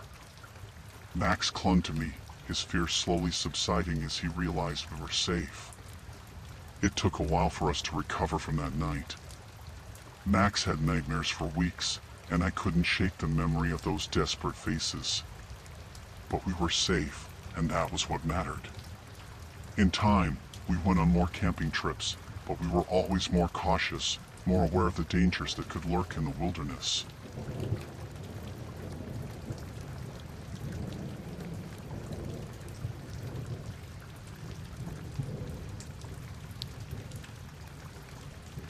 The old diner sat on the edge of town, surrounded by fields and the occasional farmhouse. It was a quiet place, especially at night. I usually worked the late shift, serving the few regulars who stopped by for coffee and pie. The night started like any other. I wiped down the counters, refilled the sugar dispensers, and hummed along to the country music playing softly from the jukebox. Around 9 o'clock, the usual crowd had thinned out, leaving me alone except for Bob, a trucker who always came in for a late dinner. He sat in his usual booth, nursing a cup of coffee and reading a newspaper. Outside, the wind howled, and the neon sign buzzed, casting an eerie glow over the empty parking lot. It was then that I noticed the car. A beat-up old sedan, its headlights cutting through the darkness. It drove slowly past the diner, then turned around and drove past again. At first, I thought maybe they were lost, but when it happened a third time, I felt a knot of unease in my stomach. I tried to shake off the feeling, telling myself it was nothing. Maybe they were just looking for a place to pull over. But as the minutes ticked by, the car kept circling, never stopping. Bob looked up from his newspaper and noticed my distraction. "Everything all right, Jess?" he asked, his gruff voice tinged with concern. I forced a smile. "Yeah, just a weird car outside. Probably nothing." Bob nodded but didn't seem convinced. He went back to his paper, and I went back to cleaning, though I couldn't shake the feeling of being watched.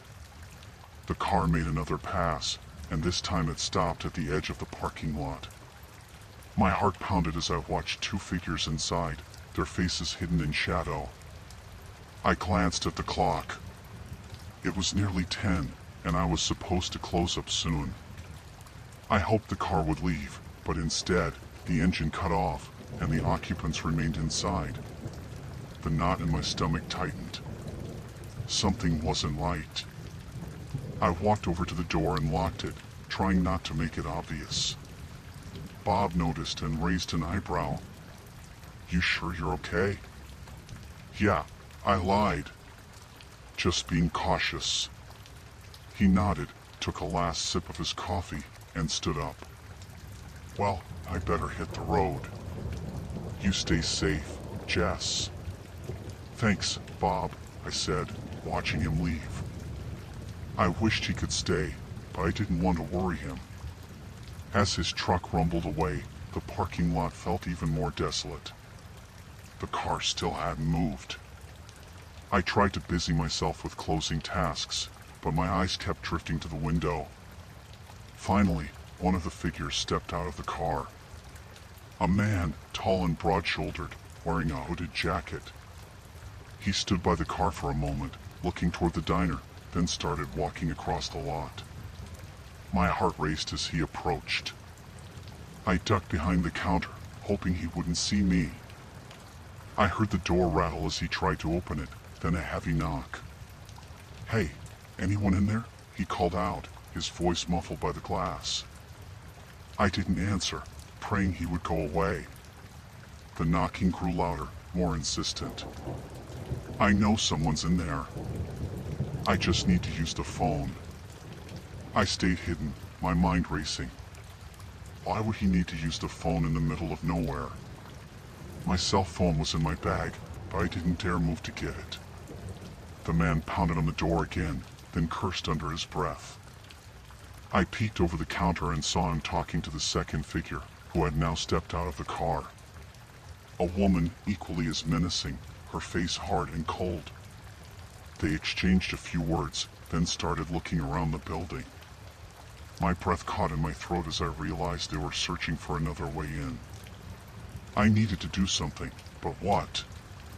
The phone on the wall behind me was my best bet, but I had to move quickly. I crawled to the back, keeping low, and reached up to grab the receiver. My hand shook as I dialed 911, praying the call would go through quickly. The phone rang, and a voice answered. 911, what's your emergency? I whispered, I'm at Mel's Diner, and there are 2 people trying to break in. Please send help. Stay on the line, the operator said. Officers are on their way. I hung up, not wanting to make any noise, and crept back to my hiding spot. The man had found the back door and was now trying to force it open.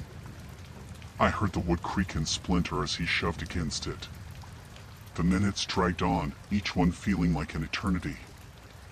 I could hear the man cursing and the woman urging him on. My mind raced with fear. What if the police didn't get here in time? What if they got in? Suddenly, the back door gave way with a loud crash.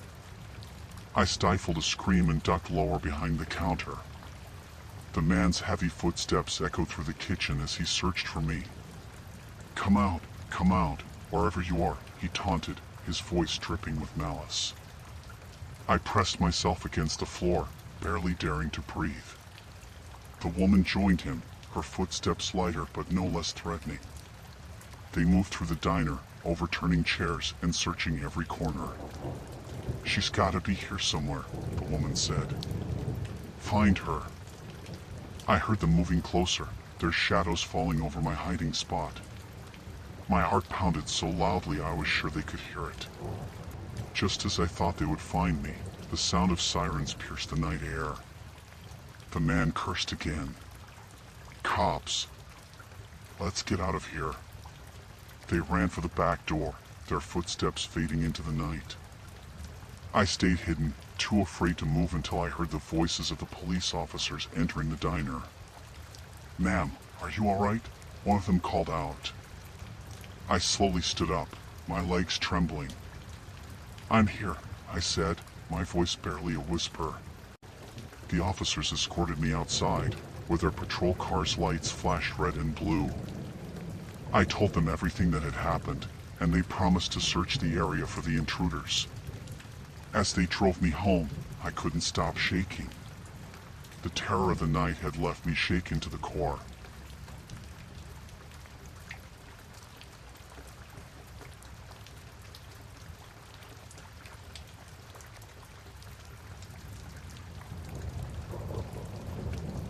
The beach house was perfect. 3 stories tall, with large windows overlooking the ocean, it was the ideal place for Jeff's bachelor party.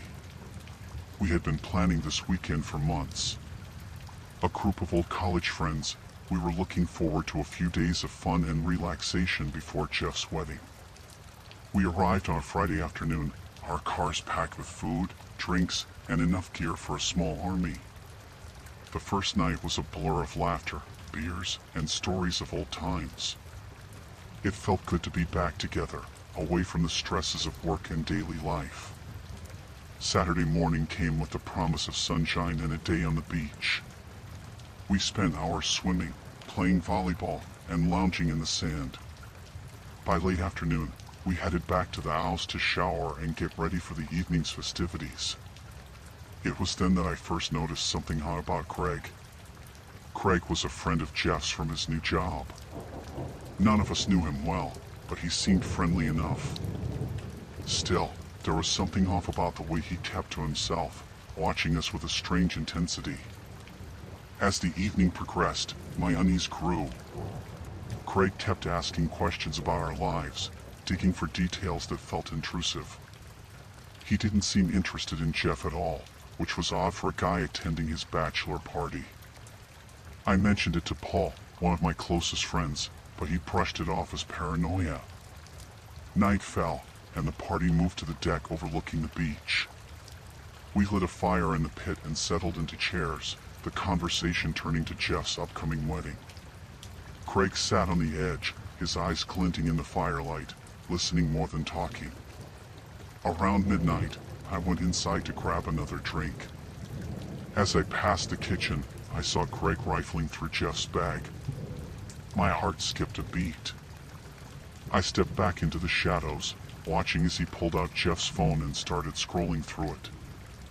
I confronted him. "What are you doing, Craig?" He looked up, startled, and then smiled, a cold, unconvincing smile. "Just looking for a charger." "That's Jeff's phone," I said, stepping closer. "You could have asked." Craig's eyes narrowed. "Sorry, didn't mean to cause trouble." I watched him put the phone back and leave the kitchen. My gut told me something was seriously wrong. I decided to keep an eye on him for the rest of the night. As the party wound down, people started heading to bed. I made sure to lock my door, a sense of dread settling over me. I barely slept, my mind racing with thoughts of Craig and his strange behavior. Early the next morning, I heard a commotion downstairs. I rushed down to find Jeff arguing with Craig. Jeff's face was red with anger, his fists clenched. "What's going on?" I asked, stepping between them. Jeff pointed at Craig. He tried to steal my wallet. I found him in my room going through my stuff. Craig backed away, his hands raised defensively. "I wasn't stealing anything. I was just looking for my phone." Paul and the others came down, drawn by the noise. It took a while to calm Jeff down, but Craig insisted he was innocent. The tension in the room was palpable. No one knew what to believe.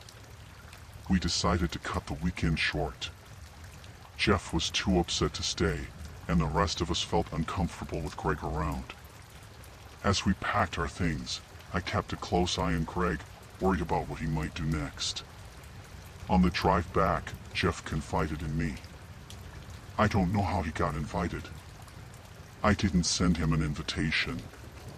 He just showed up, saying he knew about the party from work. A chill ran down my spine. Greg had somehow infiltrated our group, and none of us had thought to question it. We decided to call the police when we got back to the city. That evening, we gathered at Jeff's apartment, waiting for the police to arrive. We went through our phones and emails, trying to find any trace of Greg's connection to Jeff. There was nothing. The police took our statements, and they started an investigation. They told us that Greg might be using a false identity, and that he could be dangerous. It was a sobering realization. Days passed, and I couldn't shake the feeling of being watched. I kept my doors locked and my phone close. One night, I received a call from an unknown number. The voice on the other end was cold and menacing. "Stay out of this," it said, "or you'll regret it." I reported the call to the police, but there was little they could do without more information. My friends and I stayed in close contact, sharing any strange occurrences. We were all on edge, waiting for the other shoe to drop. One afternoon, Paul called me in a panic. He had seen Greg near his office, watching him from across the street. We decided to meet at a local bar, somewhere public where we could talk safely. We huddled in a corner booth, discussing our options. Jeff suggested hiring a private investigator to find out who Greg really was. It was expensive, but we pooled our money and agreed it was worth it for our peace of mind. The investigator worked quickly, and within a week, he had information for us. Greg wasn't his real name. He was a con artist with a long history of identity theft and fraud. He had likely targeted Jeff because of his upcoming wedding, looking for a way to exploit him financially. Armed with this information, we went back to the police. They issued a warrant for Greg's arrest and advised us to stay vigilant. It was a relief to know the truth, but the fear lingered. Greg was finally caught trying to leave the state. The police found fake IDs and stolen credit cards in his possession. He was arrested and charged with multiple crimes. The nightmare was over, but the scars remained. We never found out exactly how Greg had learned about the party or what his ultimate plan was.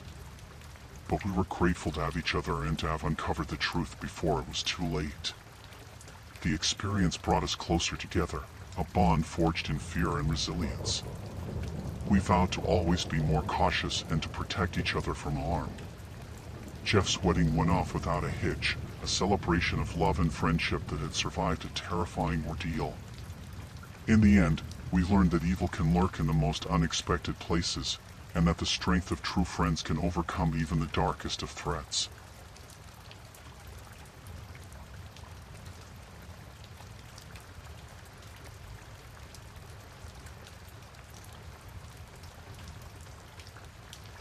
I was house-sitting for my friend Emily in her beautiful suburban home while she was on vacation.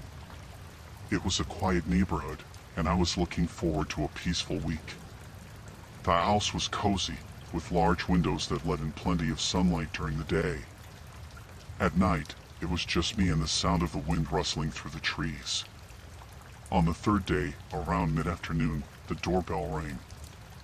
I wasn't expecting anyone, so I hesitated before opening the door. Through the peephole, I saw a man in a delivery uniform holding a package. He seemed normal enough, but something about him made me uneasy. I cracked the door open, keeping the chain lock in place. "Can I help you?" I asked. "Package for Emily," he said, smiling. He held up a small box with a plain brown wrapper. "Emily isn't here right now," I replied. "You can leave it on the porch." He frowned, shifting his weight. I need a signature. I glanced at the package. There was no label or company logo. My suspicion grew. I'm not comfortable signing for someone else's package. Can you come back another time? His smile faded, replaced by an annoyed look. Look, lady, I just need a signature. It'll only take a second. Something about his tone sent a chill down my spine. I shut the door and locked it. I'll call Emily and let her know you were here. You can try again later. There was silence on the other side. I waited, my heart pounding. Suddenly, the door handle jiggled. I stepped back, fear gripping me. I'm calling the police. I shouted. The jiggling stopped, and I heard footsteps retreating. I peeked through the window and saw the man walking away quickly, glancing back at the house. I grabbed my phone and called Emily. There was a guy here claiming to have a package for you, I said when she answered. Emily sounded confused. I didn't order anything. Are you okay? I think he was trying to get inside, I whispered, still watching the street. The man was gone, but my unease remained. I'm scared, Emily. Call the police, she said. And make sure all the doors and windows are locked. I'll try to get back as soon as I can. I hung up and dialed 911. The operator assured me that officers would be there soon. I went around the house, double-checking the locks on all the windows and doors. Every creak and groan of the house made me jump. Minutes felt like hours as I waited for the police. Finally, I saw the flashing lights of a patrol car outside. 2 officers approached the door, and I let them in, feeling a wave of relief. I explained what had happened, and they took my statement. They searched the area but didn't find anyone matching the description I gave them. They advised me to stay vigilant and assured me they would patrol the neighborhood more frequently. The rest of the day passed in a blur of anxiety. I couldn't shake the feeling that I was being watched. Every noise seemed amplified, every shadow sinister. As night fell, I turned on all the lights and kept my phone close. Around midnight, I heard a noise outside. It sounded like someone was trying to open a window. My heart raced as I crept towards the sound. The curtains rustled slightly, and I caught a glimpse of movement outside. I dialed 911 again, my hands shaking. He's back, I whispered to the operator. Stay on the line, she said. Officers are on their way. I heard a soft thud, followed by the sound of glass cracking. He was trying to break in. I grabbed a kitchen knife and hid in the pantry, praying the police would arrive in time. The minutes dragged on, each second an eternity. I heard footsteps inside the house, slow and deliberate. My breath caught in my throat. He was inside. The footsteps grew closer. I could see his shadow through the crack in the pantry door. I held my breath, trying to stay as quiet as possible. The front door burst open, and I heard shouting. The police were here. The man's footsteps retreated quickly, and I heard a scuffle. Moments later, an officer called out, "It's safe now. You can come out." I emerged from the pantry, shaking. The police had the man in handcuffs. He glared at me with cold, dark eyes as they led him away.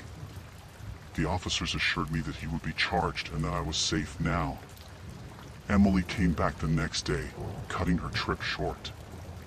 We hugged tightly, both of us shaken by the experience. She thanked me for protecting her home and for my quick thinking. The police later told us that the man was a known criminal who had been targeting houses in the area. He used the delivery guys to gain entry and rob them. If I hadn't been cautious, who knows what could have happened. The experience left me wary and anxious, but it also made me more aware of my surroundings. I learned to trust my instincts and to take any unusual behavior seriously. Even now, I still get nervous when the doorbell rings unexpectedly, but I know I can handle it. After all, I survived a terrifying encounter and came out stronger on the other side.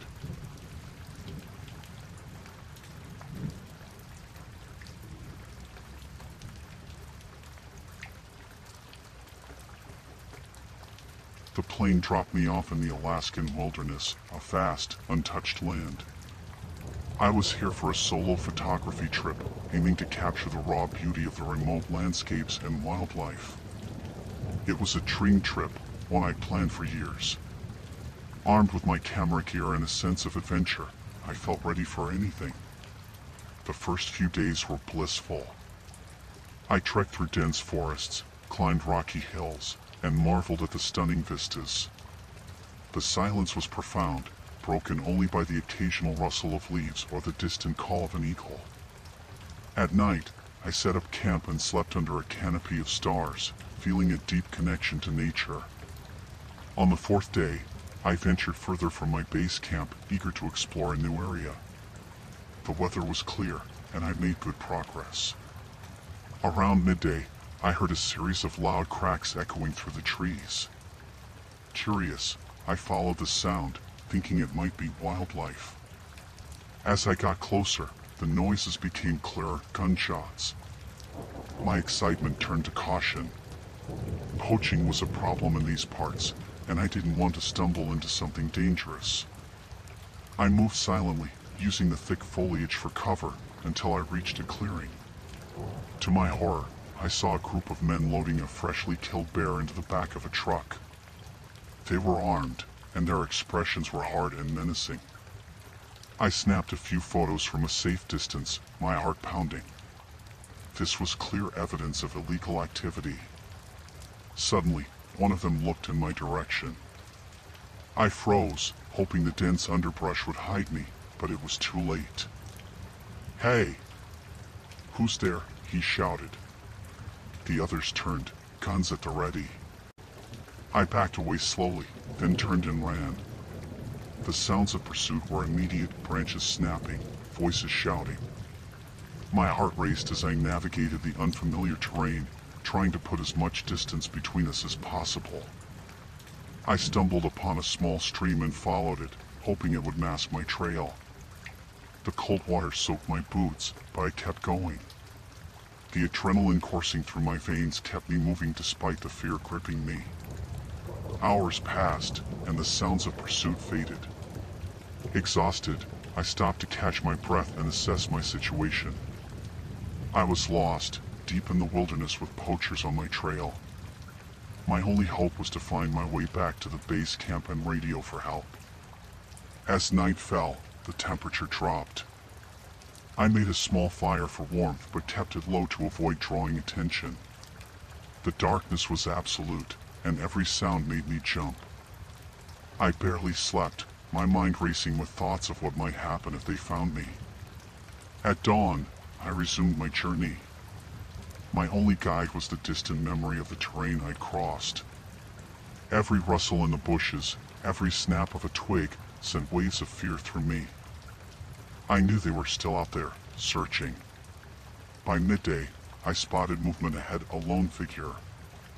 My heart sank as I realized it was one of the poachers, scanning the area with binoculars. I ducked behind a tree, praying he hadn't seen me. The next few hours were a game of cat and mouse. I moved slowly and carefully, avoiding open areas and sticking to dense cover. My stomach growled, but I dared not stop for long. The fear of being caught kept me going. I stumbled upon a small cave as dusk approached. It was well hidden and offered shelter for the night. I crawled inside, wrapping myself in my jacket for warmth. My body ached, and the hunger gnawed at me, but I was too scared to sleep. Morning light filtered into the cave, and I knew I couldn't stay hidden forever. I needed to find my way back to the base camp and alert the authorities about the poachers. Gathering my strength, I set out again, moving as quickly as I dared. As I crested a hill, I saw the smoke from my abandoned campfire in the distance. Relief washed over me, but it was short-lived. The sound of footsteps behind me made me freeze. They had found me. I ran, my legs burning with effort. I could hear them closing in, shouting to each other. Desperation fueled my sprint, and I burst into the clearing where my camp was. I grabbed the radio, fumbling with the controls. Mayday, mayday. This is an emergency. I shouted into the receiver. I'm being pursued by armed poachers. Coordinates. I gave my location, hoping someone would hear me. Gunshots rang out, and I dove behind a tree. The poachers were close, too close. The radio crackled to life. We're sending help. Hold tight. The next moments were a blur of fear and chaos. I kept low, moving between trees, trying to stay out of sight. The sound of a helicopter grew louder, and I felt a flicker of hope. The poachers shouted in anger, realizing their time was up. The helicopter hovered overhead, and I waved frantically. Moments later, armed park rangers descended, weapons drawn. The poachers tried to flee but were quickly apprehended. I collapsed in relief as the rangers approached. They helped me to my feet and escorted me to the helicopter. As we lifted off, I looked down at the wilderness below, my heart still racing. Back at the ranger station, I gave my statement and handed over the photos. The authorities assured me the poachers would face justice. I was safe now, but the ordeal had left its mark. The wilderness, once a place of peace and beauty, had become a landscape of fear and survival. I had faced danger and lived to tell the tale, but I knew I would never forget the terror of those days.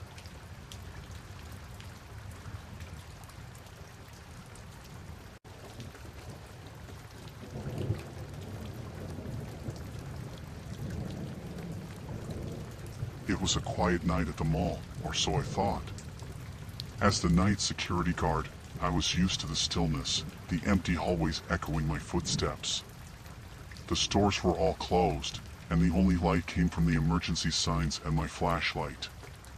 It was nearing midnight, and I was doing my usual rounds, checking each entrance and exit to make sure everything was locked up tight.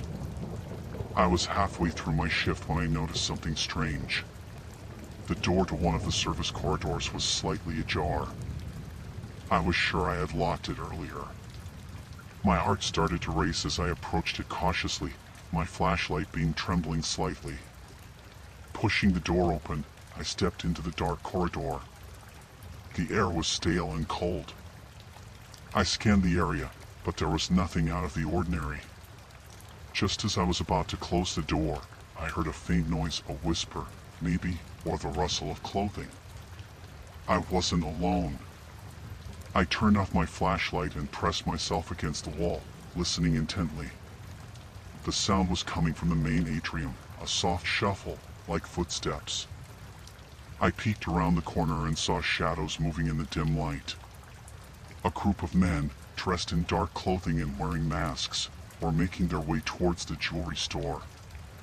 My heart pounded as I realized what was happening. Thieves. They had broken in, and I was the only one who could stop them. I pulled on my radio and whispered into it, "This is Officer Davis. We have a break-in at the mall. I need immediate assistance." The radio crackled, but there was no response. The signal must have been too weak inside the building. I needed a plan. The mall was vast, with countless stores and hidden corners. I knew it better than anyone, and that knowledge was my only advantage. I decided to head towards the security office where I could access the mall surveillance system and call for help from the landline. Staying low, I moved through the service corridors, avoiding the main hallways where the thieves were. Every creak of the floorboards and every distant noise made me jump. The fear was almost paralyzing, but I had to keep going. I reached the security office and quickly locked the door behind me. The monitors flickered to life, showing various parts of the mall. The thieves were split into two groups, one heading towards the electronics store and the other to the jewelry store. I picked up the phone and dialed 911. The line rang once, twice, 3 times. Finally, an operator answered. 911, what's your emergency? This is Officer Davis, security at the Westfield Mall. We have a break-in. There are multiple intruders, and I need immediate assistance. I rattled off the address and my location in the mall. Help is on the way, the operator assured me. I hung up, but I knew it would take at least 10 minutes for the police to arrive. I watched the monitors, my mind racing. The thieves were getting closer to the stores. I couldn't let them get away with it. I decided to use the mall's PA system to try and scare them off. I turned on the microphone and spoke in the calmest voice I could muster. This is mall security. The police have been notified and are on their way. Leave the premises immediately. I watched as the thieves froze, looking around in confusion. For a moment, I thought it had worked. But then one of them shouted, "Find her. She's got to be in the security office." Panic surged through me. I had to move. I grabbed my flashlight and slipped out of the office, locking the door behind me. The chase was on. I could hear their footsteps echoing through the halls, getting closer. I moved quickly and quietly through the back corridors, trying to stay one step ahead. I found myself in the food court, hiding behind a row of tables. I could see their shadows moving, searching for me. I needed a distraction. I grabbed a metal tray from one of the tables and threw it across the room. It clattered loudly, and the thieves immediately headed towards the sound. Taking advantage of the diversion, I slipped into a nearby store and hid behind a clothing rack. The store was dark, and I could barely see. I crouched low, my breathing shallow, listening for any sign of them. Minutes passed, feeling like hours. Then, I heard them again, closer this time.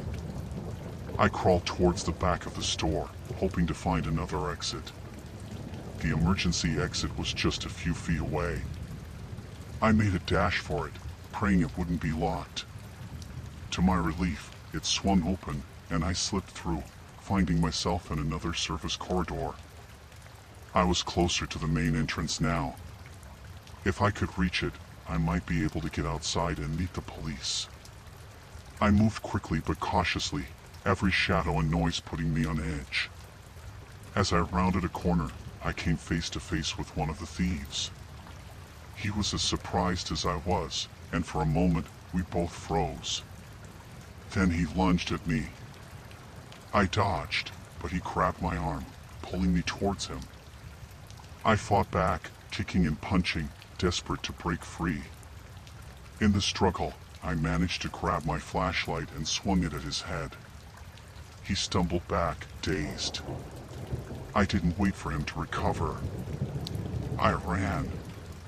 I could hear him shouting to the others, but I didn't look back. I burst through another set of doors and found myself in the main atrium, near the entrance. The exit was just ahead, and through the glass doors, I could see the flashing lights of police cars. Relief washed over me as I sprinted towards the doors. The police were already entering the building, weapons drawn. I shouted and waved, and they quickly surrounded me, ushering me to safety. The thieves were caught within minutes, their escape routes cut off by the police. I watched as they were handcuffed and led away, my heart still pounding from the adrenaline. The police took my statement, and I showed them the security footage. It was over. I was safe, and the mall was secure once more. But the fear and the tension of that night stayed with me, a stark reminder of how quickly things can change. As the sun began to rise, I finally allowed myself to relax. The mall, now empty and quiet again, felt different. It had been a place of routine and boredom, but that night it had become a battleground. I knew I would never look at it the same way again.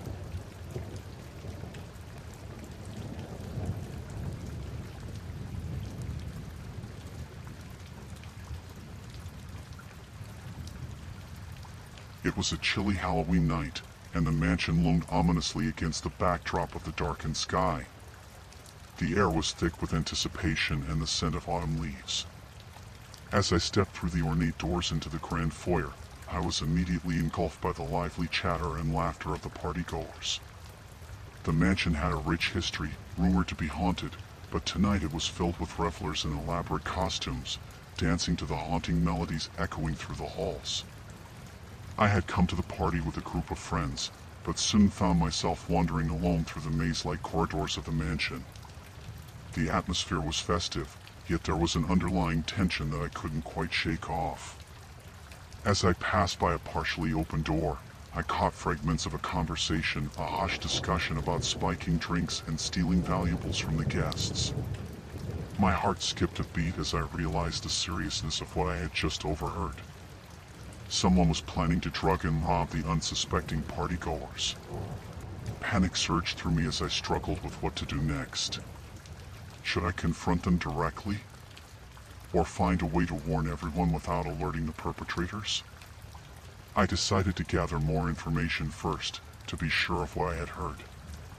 I quietly slipped into the shadows, following the voices down a dimly lit hallway. Peeking around a corner, I saw two figures, their faces obscured by masks, discussing their plans in hushed tones. They were definitely up to something sinister. I needed to act quickly. My mind raced with possibilities as I tried to formulate a plan. I couldn't risk being caught eavesdropping, but I had to find a way to warn the guests.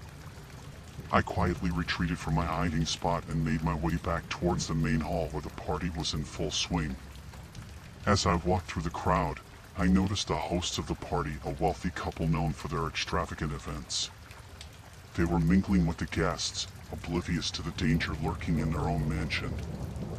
I approached cautiously, trying to blend in while keeping an eye out for the suspicious individuals I had seen earlier. Just as I was about to approach the hosts, a loud crash echoed through the mansion. The chandelier in the main hall suddenly flickered and swayed ominously, drawing everyone's attention. It seemed like the perfect distraction. I took a deep breath and approached the hosts discreetly. "Excuse me," I began, trying to keep my voice steady amidst the chaos of the party. "I overheard something concerning. I think there are people here who are planning to drug and rob the guests." The hosts looked at me in disbelief, their faces paling under their masks. "Are you sure?" the woman asked, her voice trembling. "Yes," I replied urgently. "I heard them talking about it. We need to do something before it's too late." The hosts quickly gathered a few trusted friends and security personnel. They discreetly began to escort guests out of the mansion, explaining that there was an emergency and urging everyone to leave calmly. The music was turned off, and the atmosphere shifted from jovial to tense in an instant. As the guests filed out, I kept a watchful eye, hoping to catch a glimpse of the suspects. But they seemed to have vanished into thin air. Panic gnawed at my insides as I wondered if they had managed to slip away unnoticed. Had I acted too late? Were they still hiding somewhere in the mansion, waiting to carry out their plan? Just then, a commotion erupted at the back of the hall. Two masked figures were trying to force their way past the remaining security guards. One of them pulled out a small vial from his pocket, confirming my worst fears. They were indeed the culprits. I sprang into action, shouting for the guards to stop them. Chaos ensued as the guards wrestled with the intruders, trying to restrain them. The vial fell from the man's hand, shattering on the marble floor. The liquid inside emitted a noxious odor, confirming its dangerous contents. The guests who had not yet left began to panic, rushing towards the exits. The mansion was plunged into darkness as the lights flickered and went out completely. In the confusion, I lost sight of the suspects, but I knew they couldn't have gotten far. With the mansion now shrouded in darkness, I cautiously made my way through the hallways, my heart pounding with every step. The sound of footsteps echoed around me, blending with the frantic whispers of the remaining guests. I strained my ears, trying to locate the source of the noise. Suddenly, a hand grabbed my shoulder from behind. I whirled around, ready to defend myself, but it was one of the security guards. "They're gone," he said breathlessly. "We couldn't catch them." Fear washed over me as I realized the danger was not over. The suspects were still on the loose, and they knew I had heard their plans. I had to get out of the mansion and find help before it was too late. Together with the security guard, we made our way towards the nearest exit. The mansion was eerily quiet now, the party abandoned and the lights still out. We moved cautiously, checking every corner for any sign of the suspects. As we reached the front door, I glanced back at the mansion one last time. The grandeur and opulence seemed to mock the horror that had unfolded inside its walls. I vowed never to return, the memory of that Halloween night forever etched in my mind. Outside, the police had arrived, alerted by the guests who had managed to escape. I quickly explained what had happened, emphasizing the danger posed by the suspects. The officers sprang into action, organizing a search of the surrounding area in an attempt to apprehend them. Hours passed as we waited anxiously for news. The mansion was cordoned off, and forensic teams combed through the scene for evidence. Eventually, word came that the suspects had been apprehended trying to flee the area in a stolen vehicle. Relief washed over me as I heard the news. The danger had passed, and justice would be served. I thanked the police and the hosts of the party, grateful that no one had been seriously harmed.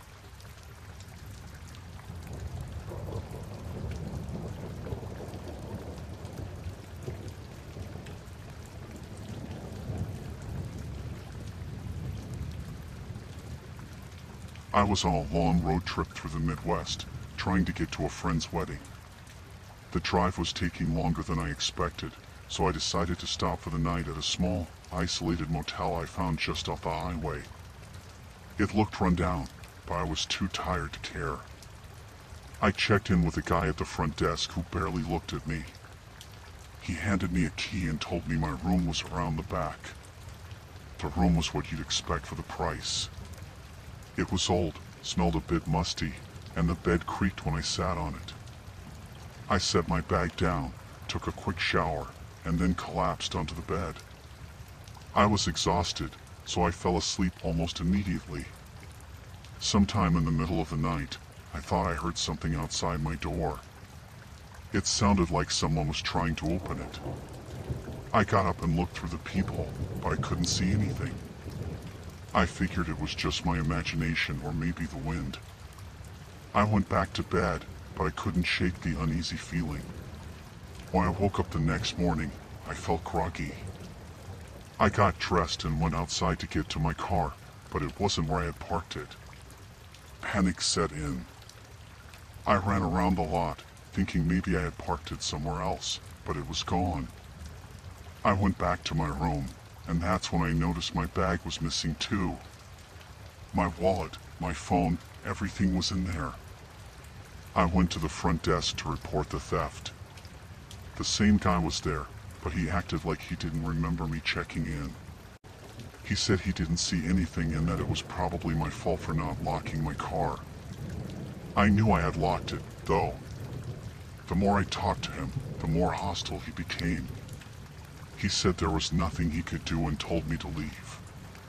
Without my car and my belongings, I was stranded. I went back to my room, trying to figure out what to do next. There was no one else around. It felt like I was the only guest at the motel. I decided to walk down the road to see if I could find help, but as I walked, I felt like I was being watched. I saw an old payphone near the edge of the property and tried to use it, but it was broken.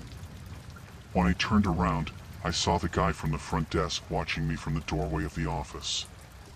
He had a strange look on his face, almost like he was enjoying my desperation. I went back to my room, feeling hopeless. I tried to think of a plan, but without my phone or any way to contact someone, I was stuck. I heard footsteps outside again and decided to see who it was. When I opened the door, I saw two men standing there, both of them looking rough and unfriendly. They told me they were there to help, but their smiles didn't reach their eyes. I backed away, trying to close the door, but one of them shoved it open and pushed me back into the room. They started going through my things, even though there wasn't much left to take. They found my car keys, which I had left on the nightstand, and one of them pocketed them with a grin. I tried to leave, but the other man blocked my way. They told me I wasn't going anywhere until I paid them for helping me. I had nothing to give them, and they knew it. They started arguing with each other, and I took the chance to slip past them and run out the door. I ran down the road, not looking back. I could hear them yelling, but I kept going. After what felt like hours, I saw a small diner up ahead. I burst through the doors, out of breath, and told the people inside what had happened. They looked at me with a mix of pity and disbelief, but called the police for me. When the police arrived, I told them everything. They went to the motel, but by the time they got there, the place was empty. The guy at the front desk and the two men were gone. They found my car hidden behind the motel, but everything inside it was gone. My belongings were never found. The police took me to the station where I could finally call my family. They helped me get back on my feet, but the whole experience left me shaken. I couldn't believe how quickly things had gone wrong and how vulnerable I had been. I still think about that night sometimes. The feeling of being watched, the hostility of the motel staff, and the terror of realizing I was stranded with no help in sight. It's made me more cautious, especially when traveling alone.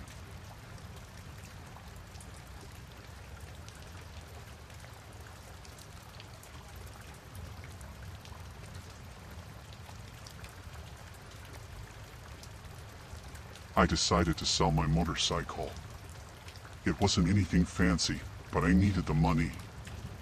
I put up an ad on Craigslist and waited. It didn't take long for someone to respond. His name was Mike, and he seemed like a nice enough guy. We exchanged a few emails, and he agreed to come over and take a look. Mike showed up right on time. He was a tall guy with a friendly smile. We chatted a bit about the bike, and he seemed genuinely interested. After a short test ride, he agreed to buy it. He handed me the cash, and I gave him the keys and the title. Everything seemed fine, and I was relieved the sale went smoothly. A few days later, I started getting strange texts from Mike. He said the bike wasn't running properly and accused me of selling him a lemon. I apologized and told him it had always worked fine for me.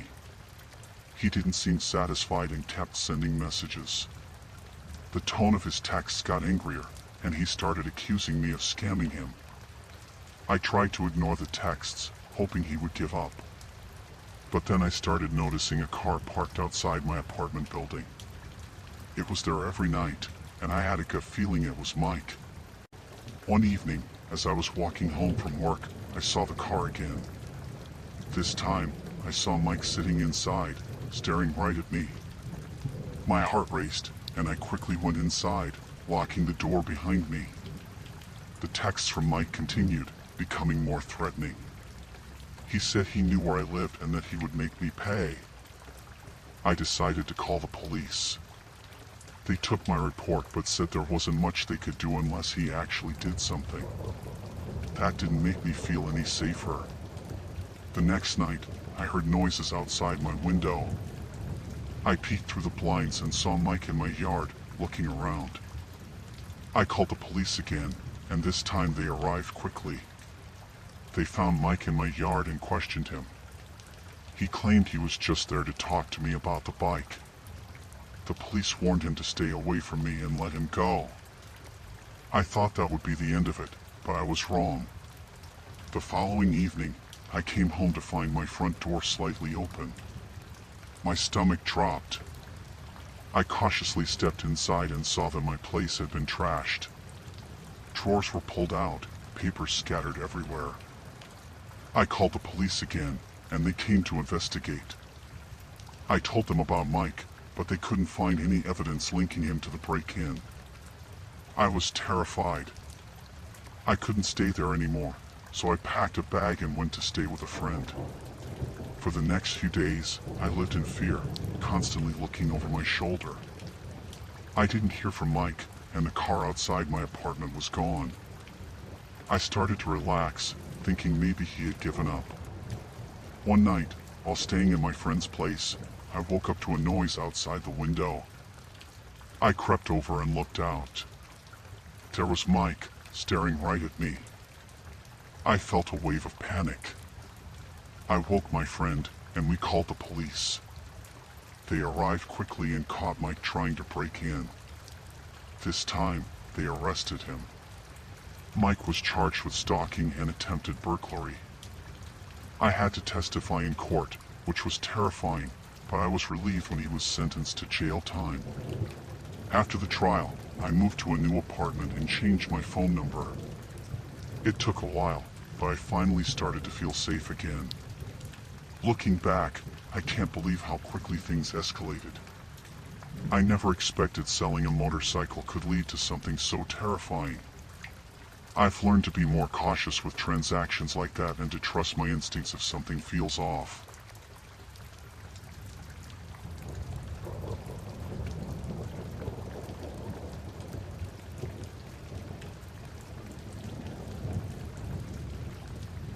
I parked my van in a remote spot in the backwoods of Louisiana, hoping for a quiet night.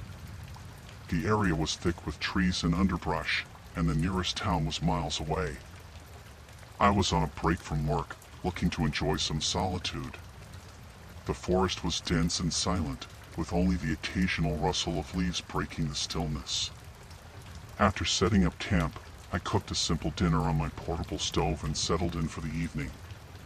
The air was cool, and the sky was clear. As darkness fell, I locked the doors of my van, feeling secure in my isolation. I read for a while, the silence of the forest wrapping around me like a blanket. It must have been close to midnight when I first heard the sound. It was a distant, muffled noise, like something heavy moving through the trees. I dismissed it as an animal, but my nerves were on edge. I continued reading, but the noise grew louder, closer. I turned off my light and listened, my heart pounding. Voices, low and rough, carried on the wind. They were getting nearer. I peered out the small window, straining to see through the darkness. Figures moved in the shadows, carrying rifles. My blood ran cold. Poachers, I thought, hoping they wouldn't notice me. Suddenly, a flashlight beam cut through the darkness, sweeping over the trees and landing on my van. Panic surged through me. I ducked down, hoping they hadn't seen me. The voices grew louder, and I could make out words now. Over here. Looks like a camp. My breath caught in my throat. I heard footsteps approaching, crunching on the gravel. I had to do something. Grabbing my keys, I considered driving away, but the fear of making noise and drawing attention stopped me. Check it out. Maybe it's a game warden, one of the men said, his voice closer now. I realized with horror they thought I was there to bust them. The door handle rattled, and I held my breath. Locked, one of them grunted. We need to find out who's inside. I had to act fast. I quietly climbed into the driver's seat, keys in hand, and turned the ignition. The engine roared to life, and I slammed it into reverse, backing away from the men. Shouts erupted as they realized I was escaping. Gunshots rang out, and a bullet shattered the rear window. I floored the gas, heart pounding, as I sped down the dirt road. The van bounced and jolted over the uneven terrain, but I didn't dare slow down. In the rearview mirror, I saw headlights. They were following me. I took a sharp turn, hoping to lose them in the maze of back roads. The van skidded, tires struggling for grip, but I managed to stay on the road. The headlights were still there, getting closer. Panic threatened to overwhelm me, but I forced myself to focus. I remembered a narrow trail I had passed earlier, barely wide enough for the van. I swerved onto it, branches scraping the sides, and the headlights behind me swerved too. They were relentless. The trail twisted and turned, and I fought to keep control. Suddenly, the trees opened up, and I found myself on the edge of a steep hill. I slammed on the brakes, skidding to a stop. The truck behind me wasn't as lucky. It barreled out of the trees and crashed into the side of my van, sending us both over the edge. The world spun as we tumbled down the hill. The van rolled, glass shattering and metal crunching. I was thrown around, every impact sending pain through my body. Finally, we came to a stop at the bottom. The silence was deafening. Dazed, I crawled out of the wreckage. My body ached, but I could move. I had to get away before they found me. I stumbled through the trees, trying to put as much distance between myself and the crash as possible. Voices echoed in the distance, angry and frantic.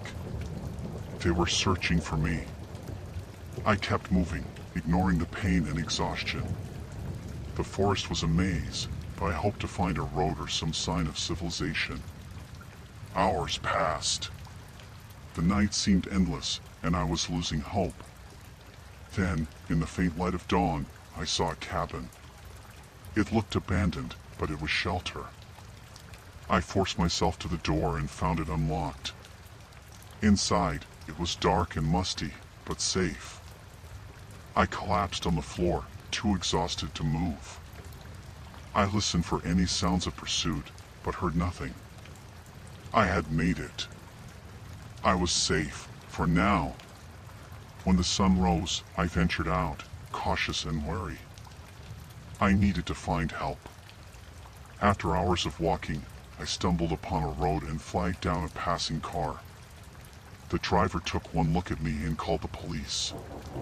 It took a while to explain what happened, but they eventually believed me. The poachers were caught, their operation shut down. I was treated for my injuries and given a ride back to town. The experience left me shaken and wary of the wilderness. I still love the solitude and beauty of nature, but I'm more cautious now.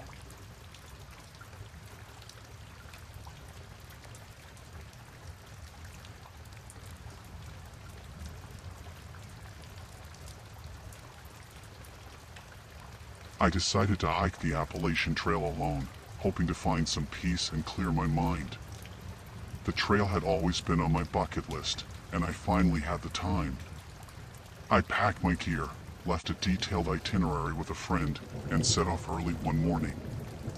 The first few days were uneventful, filled with the simple pleasure of being in nature. On the fourth day, the weather turned. Dark clouds gathered, and a heavy rain began to fall. I pushed through, determined to reach the next shelter. As I was walking, I heard voices up ahead. At first, I thought it was other hikers, but as I got closer, I realized the voices were harsh and angry. I slowed down, my curiosity piqued. The voices were coming from a small clearing off the trail. I crept closer, staying behind the cover of the trees. Peering through the branches, I saw a group of men. They were heavily armed and seemed to be arguing. My heart pounded as I realized they weren't hikers. One of the men saw me before I could back away. He shouted, and in an instant, they all turned toward me. I tried to run, but they were too fast. Two of them tackled me to the ground, their grip rough and unforgiving. They dragged me into the clearing, and I could see the fear in their eyes. "Who are you?" one of them demanded, shoving me against a tree. I stammered out my name, trying to explain that I was just a hiker, but they didn't believe me. They searched my backpack, pulling out my map and my phone. One of them, who seemed to be the leader, examined my ID and then looked at me with suspicion. "He's just a hiker," he said, but his tone was unsure. "But he knows we're here now." I tried to explain that I wouldn't tell anyone, that I would just keep hiking, but they didn't trust me. They tied my hands behind my back and forced me to sit down. The leader, a man with a scar running down his cheek, began to discuss what to do with me. The others wanted to get rid of me, but he seemed hesitant. Hours passed. I sat there, cold and wet, listening to their arguments. They talked about a robbery gone wrong and how they were hiding out until things cooled down. They were clearly desperate and scared, which made them even more dangerous. As night fell, they set up a small campfire. The leader finally decided they would keep me until they could figure out a safe way to let me go. They took shifts watching me, their guns always within reach. I barely slept, my mind racing with thoughts of escape. Early the next morning, they decided to move. They untied my feet but kept my hands bound. We walked for hours, deeper into the forest. My legs ached, and I stumbled several times, but they kept pushing me forward. I tried to memorize the path, hoping for a chance to escape. That chance came when one of the men, who was watching me closely, slipped on a wet rock and fell, twisting his ankle. The others were distracted, helping him up. I saw my opportunity and took it, running as fast as I could. My hands were still tied, making it difficult to keep my balance, but adrenaline fueled me. I heard them shouting behind me, but I didn't look back. I ran until my lungs burned and my legs felt like they would give out. Finally, I found a small cave and hid inside, trying to catch my breath. I could hear them searching for me, their voices growing fainter. I waited until I was sure they were gone, then cautiously emerged. I managed to find a sharp rock and used it to cut the ropes around my wrists. My hands were numb, but the relief was immense. I knew I had to keep moving, so I found my bearings and headed in the opposite direction of where they had gone. For hours, I trekked through the forest, fear driving me forward. I had no idea if they were still looking for me or if they had given up, but I couldn't take any chances. By nightfall, I found a small stream and followed it, hoping it would lead me to safety. The next day, I finally stumbled upon a ranger station. I was exhausted, dehydrated, and covered in cuts and bruises. The rangers were shocked to see me and immediately called for help. I told them everything, and they assured me I was safe now. They took me to a nearby town, where I gave a full report to the police. The men were eventually caught, their hideout discovered thanks to my information. It took me a long time to recover from the ordeal, both physically and mentally.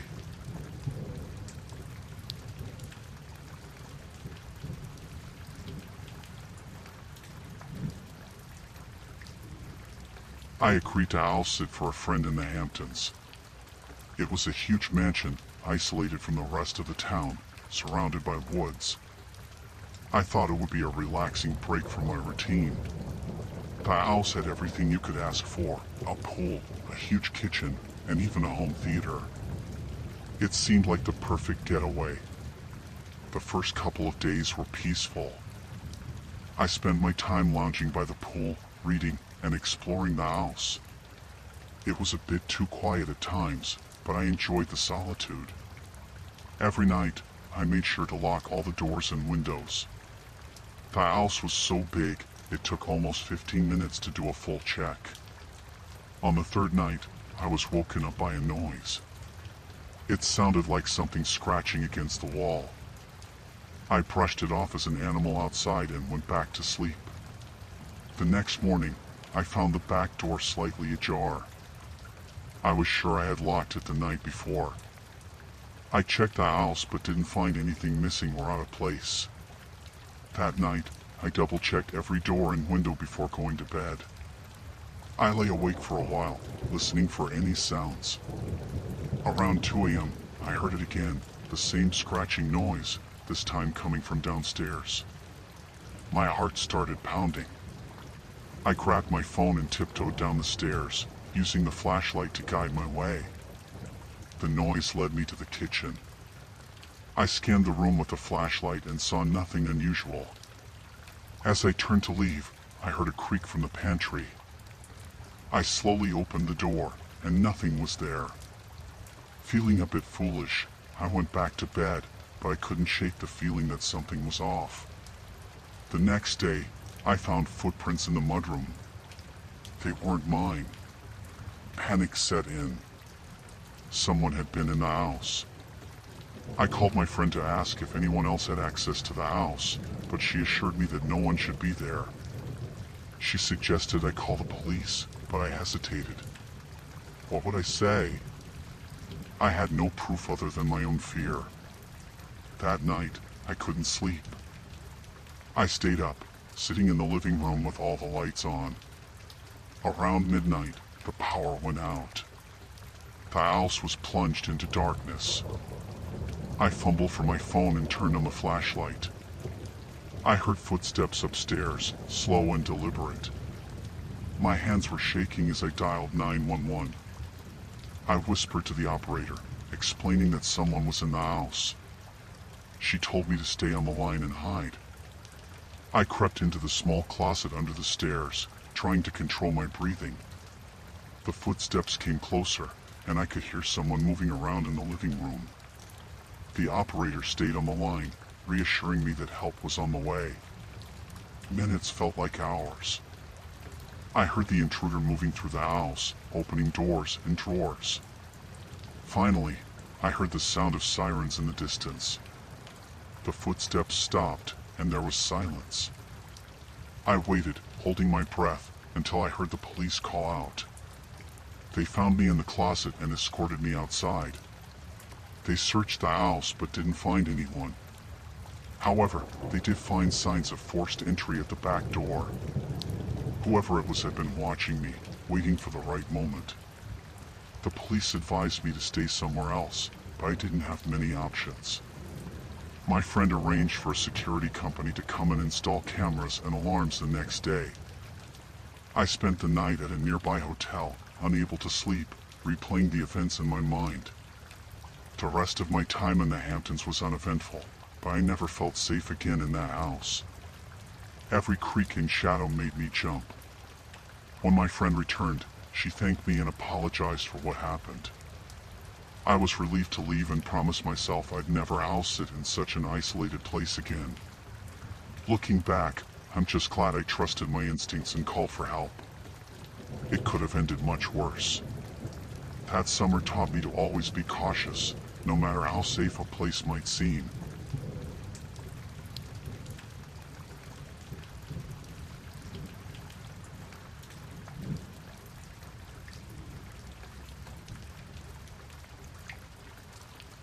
I was driving through the Rockies during a snowstorm, trying to make it to my delivery spot before the weather got any worse. The snow was coming down heavy, and the roads were getting slick. It was late, and there were hardly any other vehicles on the road. Just me and my thoughts, the radio on low to keep me company. Suddenly, I saw a man on the side of the road, waving his arms.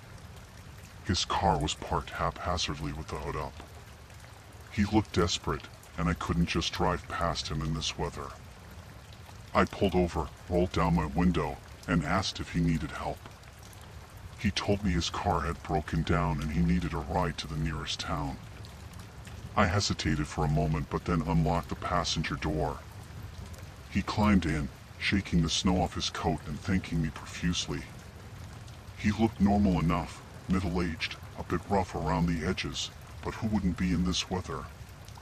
We started driving, and he made small talk, asking where I was headed and how long I'd been on the road.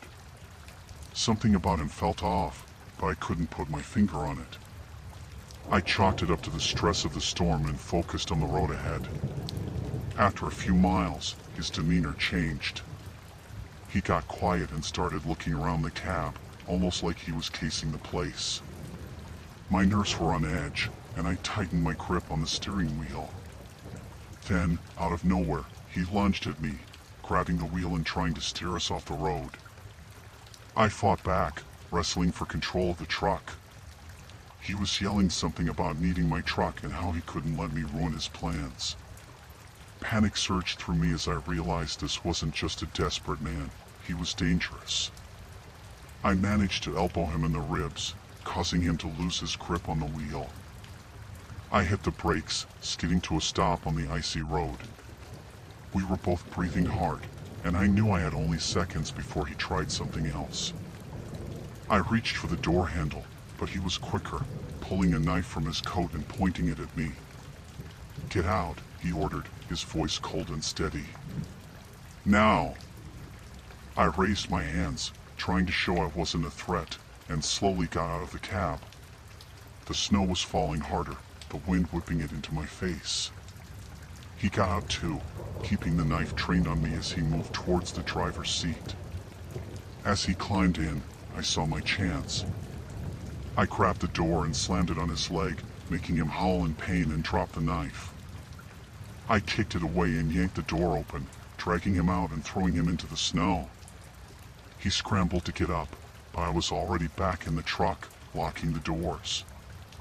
I started the engine and floored it, the tires spinning for a moment before finding traction.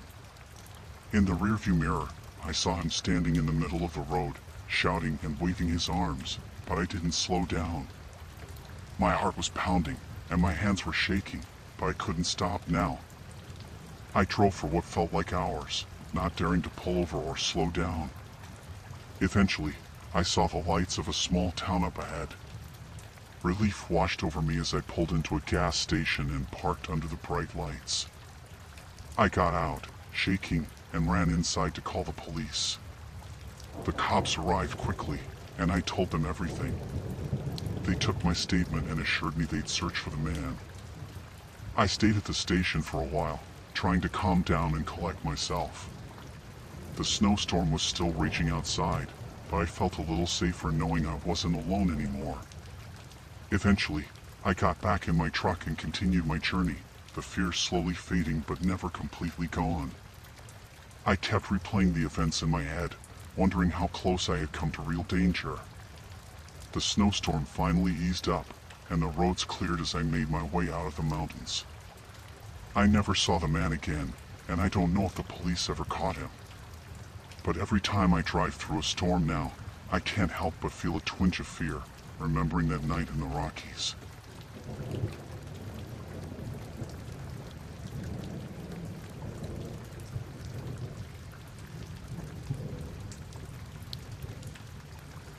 We planned a camping trip to a spot in California we'd heard about from some friends. It was supposed to be a relaxing weekend away from everything. There were 4 of us, me, my boyfriend Mike, and our friends Lisa and Tom. We set up our tents in a nice clearing, surrounded by trees, not too far from a small creek. It seemed perfect. The first night was great. We cooked over the campfire, told stories, and laughed a lot. The next day, we went for a hike and swam in the creek. By the time we got back to the campsite, we were tired but happy. We settled in for another night by the fire, enjoying the peace and quiet. Late that evening, we noticed a faint smell of smoke. At first, we didn't think much of it. Maybe someone else had a campfire nearby. But then the smell got stronger, and we started to see a haze in the air. Mike climbed a small hill to get a better look and came back with bad news. There was a wildfire not too far from us, and the wind was blowing it our way. Panic set in fast. We grabbed our stuff, but we couldn't pack everything. We took what we could carry and left the rest. The path back to the parking area was narrow and rocky, and it was hard to move quickly. The smoke got thicker, making it hard to see and breathe. We could hear the fire crackling in the distance, getting closer. As we hurried along the trail, we came across a group of people. They didn't look like campers. They had backpacks, but they weren't carrying camping gear. They had guns. My heart sank. We were trapped between the fire and these strangers. One of the men stepped forward and told us to hand over our backpacks. I could see the desperation in his eyes. These weren't just looters. They were people trying to survive, just like us. But they had the upper hand. We didn't have a choice. We handed over our packs, hoping they would let us go. But then another man noticed Lisa's necklace, and things got worse. They started arguing among themselves, giving us a chance to run. We didn't wait. We bolted down the trail, leaving our stuff behind. The smoke was thicker now, making it hard to breathe. I could hear the fire roaring behind us, and the heat was intense. We stumbled and fell, but we kept moving.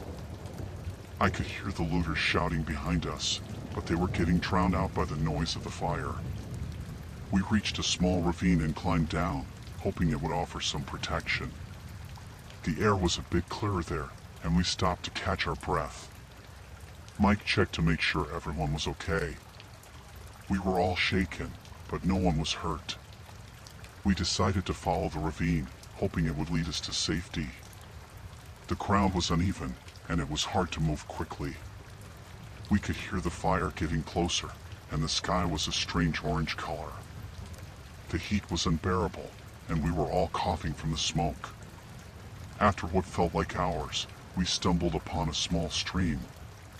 We followed it, hoping it would lead us to a larger body of water or a road. The smoke was starting to thin out, and we could see a bit more clearly. We kept moving, even though we were exhausted. We eventually came to a clearing and saw a dirt road. Relief washed over us. We followed the road, hoping to find help.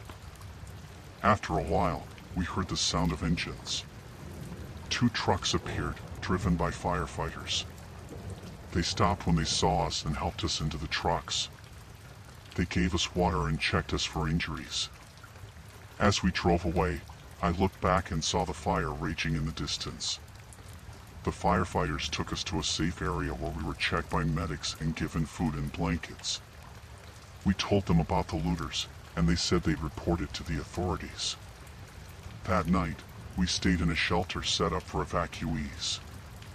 It was a stark contrast to the peaceful campsite we did just the night before. The experience had shaken us all. We were grateful to be safe, but also worried about what we had left behind and the people we had encountered. We never found out what happened to the looters. The police took our statements and said they would investigate. The wildfire was eventually contained, but it took days. We lost most of our gear, but that didn't matter compared to what could have happened. That trip changed us. We were more cautious about where we camped and always kept an eye on the weather and fire reports. The memory of that fire and the fear we felt stayed with us. We were lucky to get out alive, and we knew it. From then on, we made sure to be better prepared and more aware of our surroundings. Camping was still something we enjoyed, but we never forgot how quickly things could go wrong. The wilderness could be beautiful, but it could also be deadly. That experience taught us to respect it and to always be ready for the unexpected.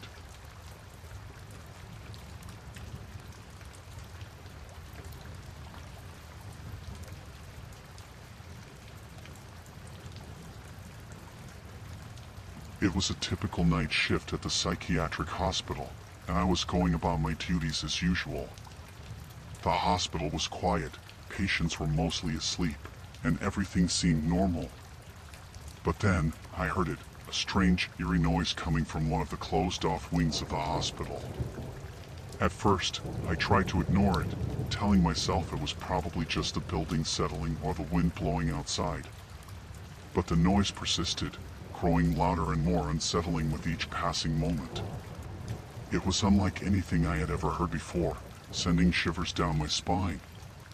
Curiosity got the better of me, and I knew I had to investigate. I made my way down the dimly lit hallway, the sound growing louder with each step I took. As I reached the closed-off wing, I hesitated for a moment, unsure of what I would find on the other side. But I couldn't let fear hold me back, so I pushed open the door and stepped inside. What I saw inside the wing sent chills down my spine. There, huddled in the corner of the room, was a former patient, someone who had been discharged months ago. I couldn't believe my eyes. How had this patient managed to sneak back into the hospital unnoticed? And why were they hiding out in this closed-off wing? But as I approached, I realized something was terribly wrong. The patient was muttering to themselves, their eyes wild with fear and paranoia. They were dangerously delusional, lost in a world of their own making. I knew I had to act fast. I couldn't let this patient harm themselves or anyone else. But I also knew that approaching them could be dangerous. They were unpredictable, and I had no way of knowing how they would react. With a deep breath, I slowly approached the patient, keeping my movements calm and steady. I tried to reassure them that everything was going to be okay, but they didn't seem to hear me. Suddenly, the patient lunged at me, their hands reaching out with surprising strength. I barely had time to react, dodging out of the way just in time to avoid their grasp. My heart was pounding in my chest as I backed away, trying to think of what to do next. I knew I needed to get help, but the hospital was deserted at this time of night, and I was on my own. But then, I remembered the emergency call button on my radio. With shaking hands, I pressed the button and called for backup, hoping that someone would hear my call and come to my aid. Seconds felt like hours as I waited for help to arrive. I could hear the patient behind me, still muttering to themselves and growing more agitated by the second. Finally, I heard the sound of footsteps approaching, and relief flooded through me as two security guards burst into the room. Together, we were able to restrain the patient and get them the help they so desperately needed. As the patient was taken away by medical staff, I couldn't help but feel a sense of gratitude wash over me. I had faced danger head-on and come out the other side unscathed. But as I made my way back to my station, I couldn't shake the feeling of unease that lingered in the air. This encounter had been a stark reminder of the dangers that lurked within the walls of the psychiatric hospital, dangers that I would never forget.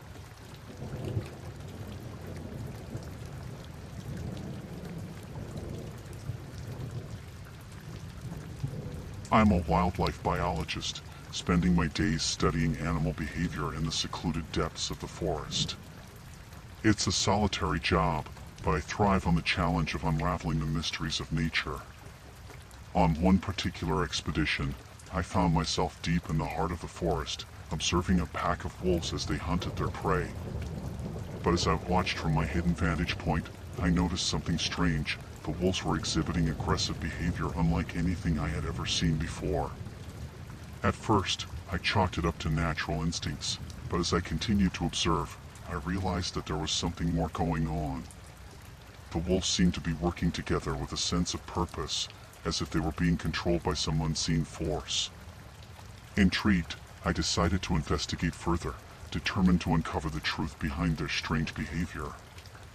But as I ventured deeper into the forest, I couldn't shake the feeling that I was being watched.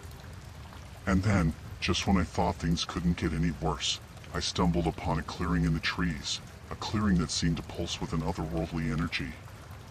In the center of the clearing stood a group of people, their faces obscured by masks as they chanted in a language I didn't understand. I watched in horror as the wolves gathered around them, their eyes gleaming with a malevolent light. It was like something out of a nightmare, a twisted ritual that seemed to bind the wolves to the will of their human masters. Panic surged through me as I realized that I was in grave danger. I knew I had to get out of there before the wolves and their mysterious handlers noticed me. With trembling hands, I backed away from the clearing, my heart pounding in my chest as I tried to make sense of what I had just witnessed. But before I could escape, I heard the sound of footsteps approaching from behind. I turned to see a group of masked figures emerging from the trees, their eyes fixed on me with an intensity that sent a shiver down my spine. I knew I had to get out of there, to escape before they caught up to me and I became their next victim. With adrenaline coursing through my veins, I turned and ran, crashing through the underbrush with reckless abandon. I could hear the wolves howling in the distance, their voices echoing through the forest like a chorus of doom. But even as I fled, I knew that I couldn't outrun them forever. I needed to find a way to outsmart them, to use my knowledge of the forest to my advantage. With every step, I searched for a way out, my senses on high alert as I navigated the treacherous terrain. Every rustle of leaves, every snap of a twig sent a jolt of fear through me as I raced against time to escape the relentless pursuit of the wolves and their sinister handlers. And then, just when I thought all hope was lost, I caught sight of a narrow passageway up ahead, a glimmer of light shining through the darkness like a beacon of hope. With renewed determination, I pushed myself towards it, ignoring the pain and exhaustion that threatened to overwhelm me. And then, finally, I burst through the surface and into the open air, gasping for breath as I emerged from the depths of the forest. I collapsed onto the ground, exhausted and shaken, but alive.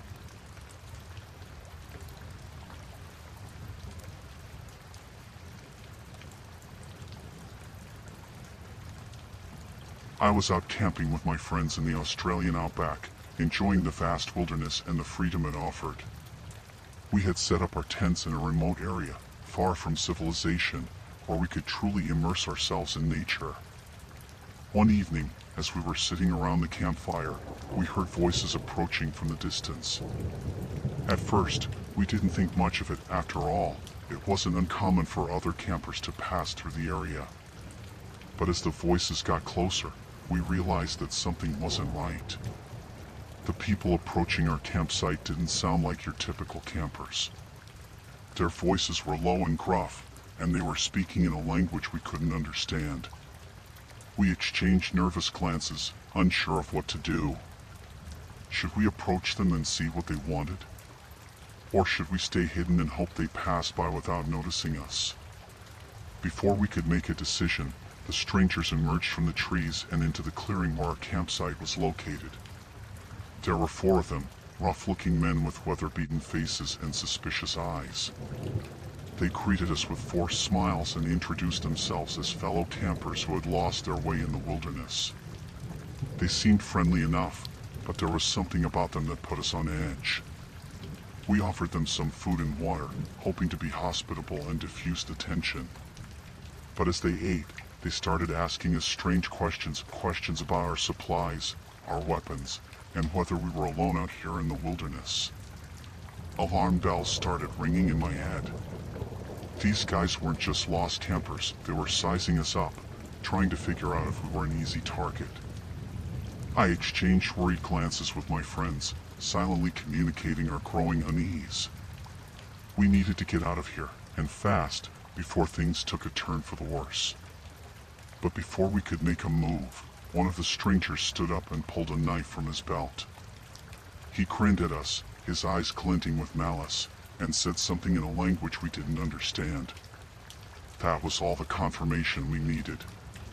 These guys weren't lost campers, they were dangerous criminals, and we were in serious trouble. We scrambled to our feet, ready to make a run for it, but the strangers were faster. They surrounded us, blocking our escape routes and brandishing their weapons menacingly. I felt a surge of fear coursing through my veins. We were outnumbered and outgunned, with nowhere to run and no one to help us. But we refused to give up without a fight. We banded together, our hearts pounding in our chests, and prepared to defend ourselves against whatever these strangers had planned. The tension was thick enough to cut with a knife as we faced off against each other, neither side willing to back down. It was a standoff, a battle of wills in the middle of the Australian outback. But just when it seemed like things couldn't get any worse, we heard the sound of approaching footsteps from the distance. It was the sound of rescue, of salvation, of someone coming to save us from our terrifying predicament. We held our breath as the footsteps drew closer, praying that it wasn't too late, that help had arrived in time to save us from the clutches of these dangerous strangers. And then, emerging from the trees and into the clearing, came a group of park rangers, their faces grim and determined. They had been alerted to our situation by a passing hiker who had seen the commotion from a distance. With the arrival of the park rangers, the tables were turned. The strangers, realizing they were outnumbered, dropped their weapons and surrendered without a fight. We were safe. We were alive.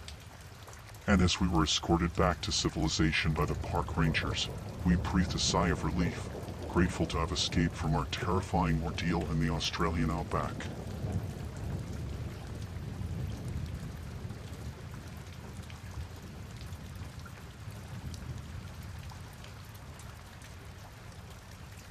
I'm a wildlife photographer, always chasing that perfect shot of elusive creatures in the great outdoors. So when I heard about the opportunity to capture images of the wildlife in the vast wilderness of Alaska, I jumped at the chance. Armed with my camera and a sense of adventure, I set out on a road trip through the frozen landscape, eager to capture the beauty of nature in its purest form. But as I ventured deeper into the wilderness, I started to feel a sense of unease creeping over me. The vast expanse of snow-covered land seemed to stretch on forever, and it was easy to lose your bearings in such an unforgiving environment. I tried to push aside my fears and focus on my mission, but the feeling of being watched never quite left me. It was like there was something out there, lurking just beyond the edge of my vision. I kept telling myself it was just my imagination, that there was nothing out there but the wind and the snow. But deep down, I knew there was something more sinister at play. And then, one night as I made camp in a remote clearing, I heard it. A low growl echoing through the trees, sending shivers down my spine. I tried to tell myself it was just a wolf or a bear passing through, but the sound was like nothing I'd ever heard before. It was like whatever was out there was calling to me, beckoning me into the darkness. I tried to ignore it and focus on getting some rest, but sleep eluded me that night. Every sound seemed magnified, every shadow filled with unseen dangers. And then, just as the first light of dawn began to creep over the horizon, I saw it. A pair of glowing eyes staring back at me from the edge of the clearing, filled with a hunger that sent a chill down my spine. I froze, my heart pounding in my chest as I stared back at those eyes, trying to make sense of what I was seeing. And then, without warning, the creature lunged forward, its massive form barreling towards me with a speed and ferocity that took my breath away. I scrambled to my feet and ran, my heart pounding in my chest as I fled through the snow-covered forest. But no matter how fast I ran, the creature was always right behind me, its heavy footsteps echoing through the trees. I tried to shake it off, to lose it in the dense undergrowth, but it was relentless. It was like it was toying with me, drawing out the chase for its own twisted amusement. I pushed myself to the limit, my lungs burning with exertion as I raced through the wilderness. But just when I thought I couldn't go on any longer, I saw it. The road, stretching out before me like a lifeline in the darkness. With one final burst of energy, I sprinted towards it, the creature hot on my heels. But just as it seemed like all hope was lost, I saw the lights of a passing car up ahead. I screamed for help, waving my arms frantically as the car drew closer. And then, mercifully, it stopped, the driver jumping out to help me just as the creature closed in behind me. I collapsed into their arms, gasping for breath as they helped me into the safety of their car. And as we drove away into the night, leaving the creature far behind us, I knew that I had narrowly escaped a fate worse than death. But even now, as I sit here writing this, I can't shake the feeling that the creature is still out there, waiting for its next victim in the vast wilderness of Alaska. And I can only hope that whoever comes after me is better prepared to face the horrors that lurk in the darkness.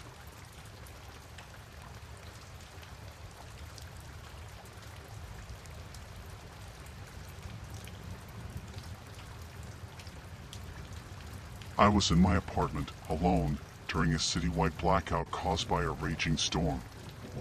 The darkness was suffocating, enveloping everything in its thick embrace. The only sound was the howling wind outside, rattling the windows and sending shivers down my spine. Suddenly, I heard it, the unmistakable sound of someone trying to break in. My heart skipped a beat, and I froze in terror, not knowing what to do. Panic surged through me as I realized I was completely vulnerable in the darkness. I had to think fast, to find a way to protect myself from whoever was trying to get inside. My mind raced with fear, trying to come up with a plan, but all I could think about was the impending danger. I groped around in the darkness, searching desperately for something, anything, that I could use as a weapon. My hands closed around a heavy lamp, and I clutched it tightly, ready to defend myself if the intruder managed to break through the door. The pounding on the door grew louder and more frantic, and I could hear the sound of splintering wood as they tried to force their way in. My heart pounded in my chest, and I felt like I was going to be sick with fear. But then, suddenly, the pounding stopped, and there was nothing but silence. I strained my ears, listening for any sign of movement, but there was nothing. It was as if the intruder had vanished into thin air. I stood there in the darkness, trembling with fear, unsure of what to do next. Should I call the police? Should I try to find a way out of the apartment? I didn't know, and the uncertainty only made my fear worse. Then, just as suddenly as it had stopped, the pounding started again, louder and more ferocious than before. My blood ran cold as I realized that whatever was on the other side of that door was not going to give up easily. I backed away from the door, clutching the lamp tightly in my trembling hands. I felt like a cornered animal, trapped and helpless in the face of impending danger. But then, just when I thought all hope was lost, I heard the sound of voices outside. Relief flooded through me as I realized that help had finally arrived. The police had come to rescue me from whatever nightmare I had found myself in. I rushed to the door, throwing it open and stumbling out into the hallway. The police were there, their flashlights cutting through the darkness like beacons of hope. They quickly subdued the intruder, leading them away in handcuffs. I stood there in the hallway, shaking with relief, grateful to be alive. It was over, the nightmare was finally over, and I was safe once again. But the memory of that night would stay with me forever, a constant reminder of the terrifying darkness that lurks just beyond the edges of our everyday lives.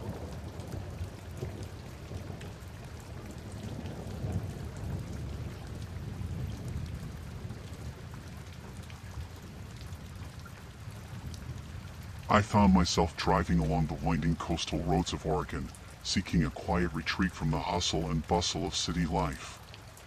The motel I stumbled upon seemed perfect, an unassuming building nestled between the towering pines and overlooking the rugged coastline. The owner, Mr. Johnson, greeted me warmly as I checked in, his smile friendly yet slightly unnerving. The room was quaint and cozy, adorned with nautical decor that matched the seaside charm. I unpacked my bags and settled in, enjoying the peaceful sound of waves crashing against the shore.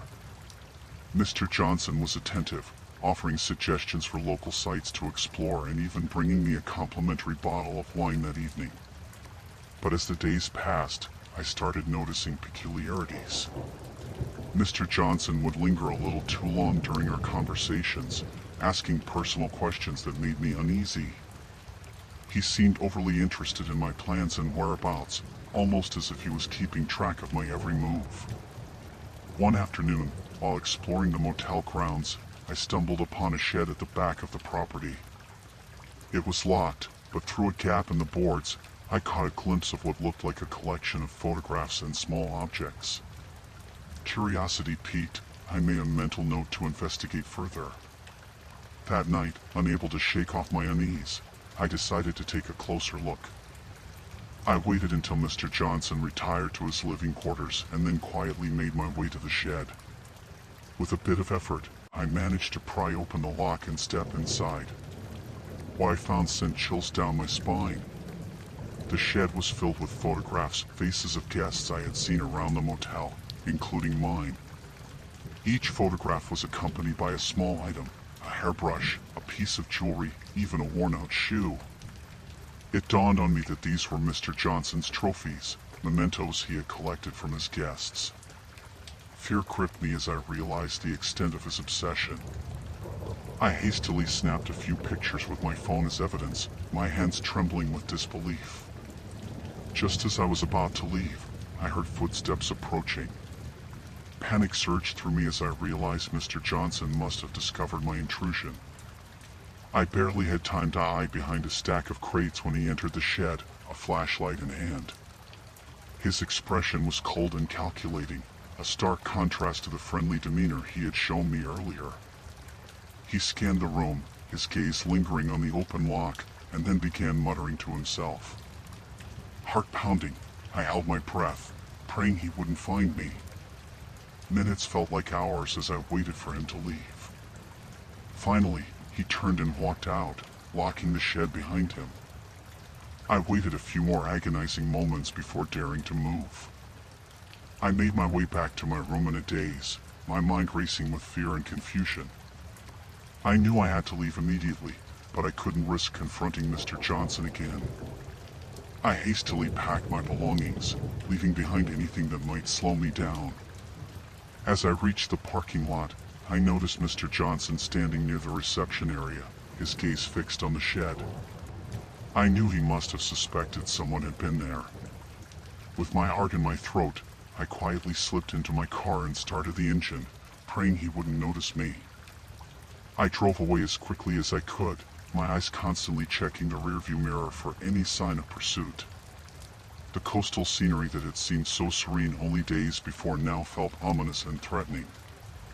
I didn't stop until I reached the nearest town, where I booked a room in a busy hotel, surrounded by other guests and far away from Mr. Johnson's motel. I reported the incident to the local authorities, showing them the photographs I had taken as proof. They assured me they would investigate, but warned that without concrete evidence of criminal activity, their hands were tied. I couldn't shake the feeling that Mr. Johnson had been watching me, even from afar. In the days that followed, I couldn't sleep properly, haunted by the realization of how close I had come to becoming one of Mr. Johnson's trophies. I kept imagining what might have happened if he had caught me in the shed. The thought sent shivers down my spine. Months passed, and eventually, I learned from a news report that Mr. Johnson had been arrested on unrelated charges. They found evidence linking him to a string of burglaries in the area, but there was no mention of his disturbing collection of trophies. I tried to put the ordeal behind me, but the memory of that coastal Oregon motel and its sinister owner still lingers.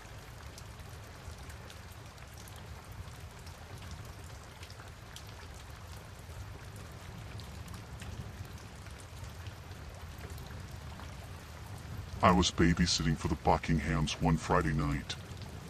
They had a nice house in a quiet suburb, and their son, Tommy, was always well behaved. It was supposed to be an easy job: put Tommy to bed, watch some TV, and get paid. I had no idea how wrong I was. Tommy was already in his pajamas when I arrived. Mrs. Buckingham gave me the usual rundown. Tommy's bedtime is at 8:30. Snacks are in the kitchen. Call if you need anything. They left, and it was just me and Tommy.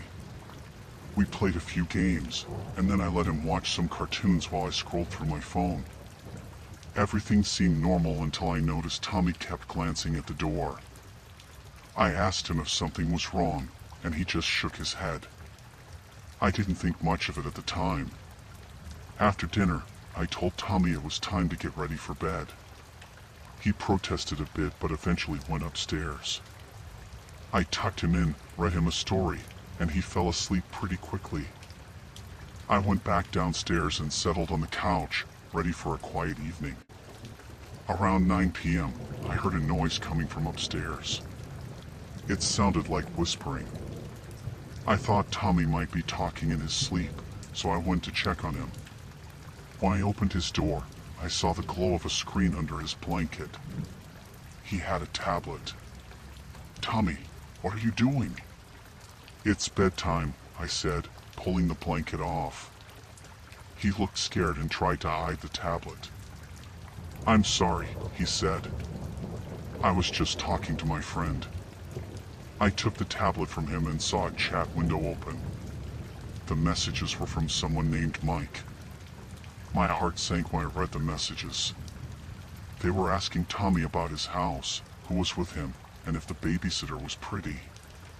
The last message sent chills down my spine. "I'm coming to visit." I immediately shut off the tablet and asked Tommy how he knew this Mike. He told me he met him online while playing games. I told Tommy to stay in his room and lock the door. I went downstairs and called the police, explaining everything to them. They said they'd send someone over right away. While I waited, I locked all the doors and windows. I kept peeking outside, expecting to see someone lurking in the shadows. The minutes felt like hours. I was scared but tried to stay calm for Tommy's sake. Then, there was a knock at the door. It was soft at first, then more insistent. I looked through the peephole but saw nothing. My heart was pounding. I backed away from the door, my mind racing with fear. Another knock, louder this time. Then, a voice. "Hey, I know you're in there. Open up." It was a man's voice, deep and threatening. I grabbed a kitchen knife and hid behind the couch, praying the police would arrive soon. The knocking turned into banging. "Open the door, or I'll break it down," the voice yelled. I could hear the doorknob rattling, and the door creaking under the pressure. I clutched the knife tighter, my hands shaking. Just when I thought the door would give in, I heard sirens in the distance. The banging stopped, and I peeked out from behind the couch. The man was gone. The police arrived a few moments later, and I ran to open the door for them. I told the officers everything. They checked the house and the surroundings but didn't find anyone. They took the tablet as evidence and assured me they would investigate. I called the Buckinghams and explained what happened. They rushed home, terrified and grateful that Tommy and I were safe. That night, I couldn't sleep.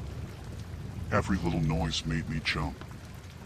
I kept thinking about how easily it could have gone differently.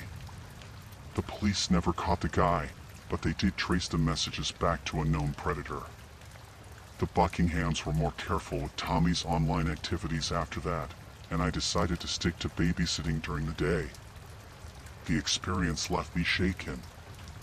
I still babysit, but I'm much more cautious now. I always keep an eye on what the kids are doing online and make sure all the doors are locked.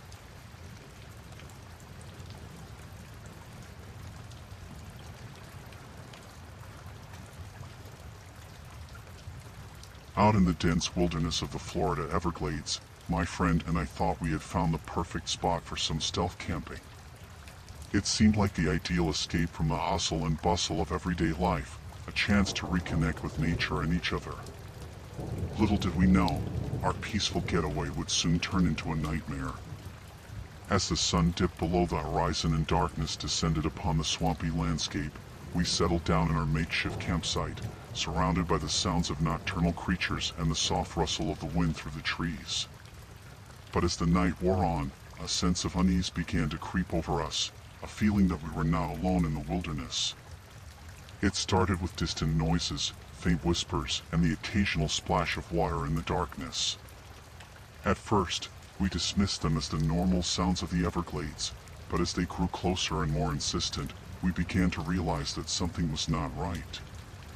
Then, out of the darkness, emerged a figure, tall and imposing, moving with a stealthy grace that sent shivers down our spines.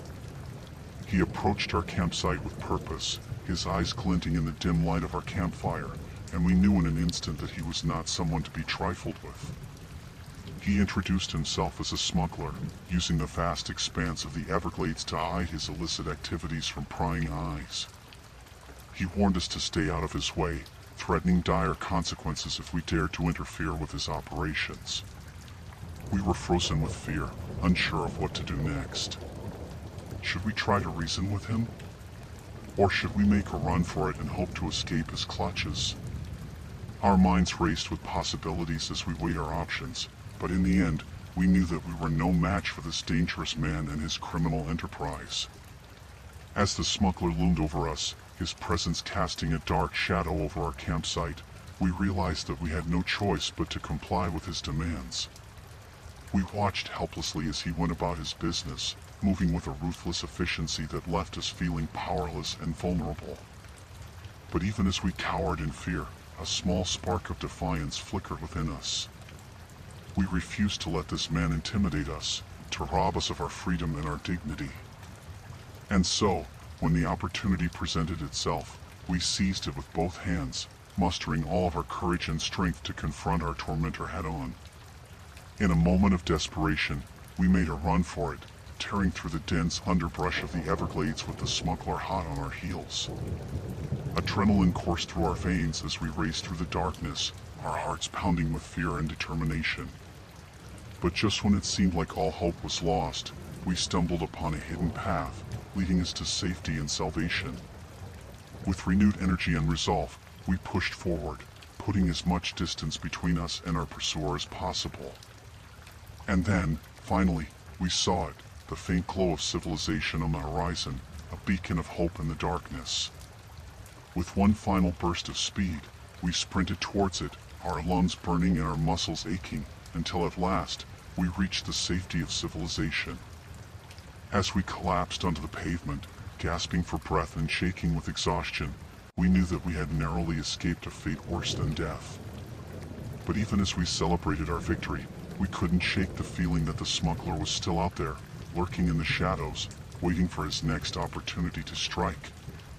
And so, as we made our way back to civilization, we vowed to never return to the Everglades again, to put this harrowing ordeal behind us and move on with our lives.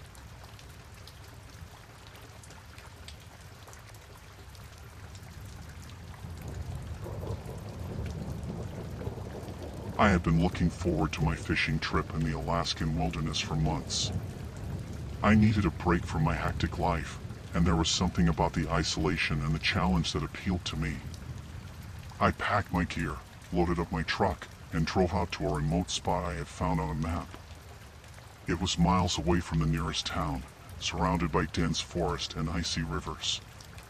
The first few days were perfect. The air was crisp, the scenery was stunning, and I had the river all to myself. I spent my days fishing and my nights by the campfire, listening to the sounds of the wilderness. I felt completely at peace. On the fourth day, I was fishing along a particularly quiet stretch of the river when I had the strange feeling that I was being watched. I looked around but saw nothing unusual. Just trees and the river flowing by. I shrugged it off and kept fishing, but the feeling stayed with me. Later that evening, as I was cooking my dinner over the fire, I heard a rustling in the bushes nearby. I grabbed my flashlight and shone it into the darkness. At first, I saw nothing, but then I caught a glimpse of movement. Someone was out there. I called out, thinking maybe it was a lost hiker, but there was no answer. The rustling stopped, and everything went quiet again. I tried to shake off the unease and went to bed, but I had trouble sleeping. Every little noise seemed amplified, and I kept imagining someone lurking just beyond the light of my campfire. In the morning, I found fresh footprints around my campsite. They weren't mine. Someone had been here during the night, watching me. I decided to move my camp further up the river, hoping to get away from whoever was out there. I packed up my gear and hiked for a couple of hours until I found a new spot that seemed more secluded. I set up camp again and tried to put the previous night out of my mind. But the feeling of being watched returned. As I fished, I kept glancing over my shoulder, expecting to see someone standing there. That evening, I heard the rustling again, closer this time. I shone my flashlight into the trees and saw a figure dart behind a tree. It was a man, dirty and unkempt, with wild eyes. He looked like he had been living out here for a long time. I called out to him, asking if he needed help, but he just stared at me from behind the tree, not saying a word. I felt a chill run down my spine. Something about his gaze was unnerving. I backed away slowly, keeping my flashlight on him, and went back to my camp. I didn't sleep at all that night, keeping my fire burning bright and my knife close at hand. In the morning, the man was gone, but his footprints were all around my camp. I decided it was time to leave. I packed up my gear and started hiking back towards my truck. The whole way, I felt like I was being followed. I kept hearing twigs snapping and leaves rustling, but every time I turned around, I saw nothing. As I neared the spot where I had parked my truck, I saw the man again, standing in the middle of the path. He was holding a crude spear and had a crazed look in his eyes. I stopped, my heart pounding. He took a step towards me, raising the spear. I turned and ran, crashing through the underbrush, not caring about the cuts and scrapes I was getting from the branches. I could hear him chasing after me, his footsteps getting closer. I stumbled and fell, rolling down a small hill. I landed hard, the wind knocked out of me, but I scrambled to my feet and kept running. I finally burst out onto the dirt road where my truck was parked. I jumped in, locking the doors behind me. I fumbled with the keys, my hands shaking, and started the engine. As I sped away, I saw the man emerge from the trees, watching me with those wild eyes. I drove for hours until I reached the nearest town. I reported the encounter to the local authorities, but they didn't seem too concerned. They said there were a few hermits living out in the wilderness, but they usually kept to themselves. I didn't care. I just wanted to get as far away from the place as possible. That trip changed me. I used to love the idea of solitude in the wilderness, but now I can't shake the memory of those eyes watching me from the darkness.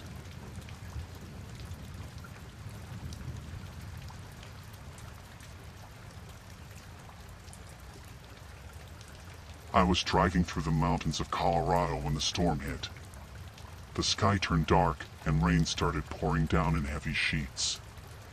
I could barely see the road in front of me. I had a GPS, but it kept losing signal. I needed to get to my cabin before nightfall, so I decided to take a shortcut I saw on the map. The shortcut was a narrow, winding road that seemed to go on forever. The rain made it slippery and dangerous, but I pushed on, hoping it would save me time. The trees on either side were thick and tall, blocking out what little light was left. It felt like I was driving into a tunnel of darkness. Suddenly, my car hit something, and I skidded to a stop. I got out to check and saw a fallen tree blocking the road. The rain was relentless, and I was drenched within seconds. There was no way around it, and I couldn't move the tree by myself. I was stranded. I decided to wait out the storm in the car, hoping someone would come by. I got back in, locked the doors, and tried to calm down. Hours passed, and the storm showed no sign of letting up.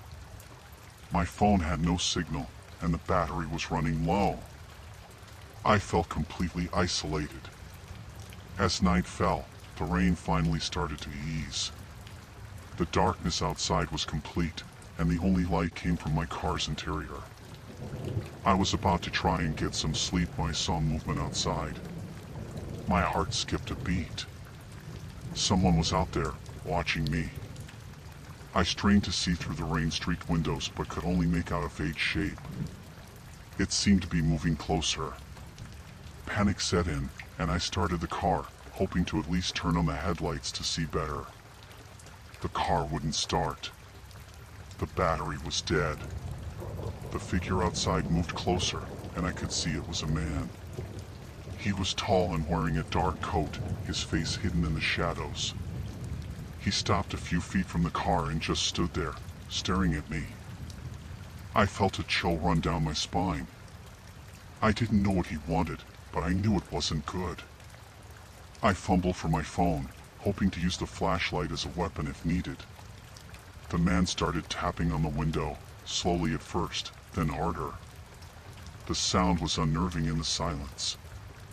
I tried to shout at him to go away, but my voice was shaky and weak.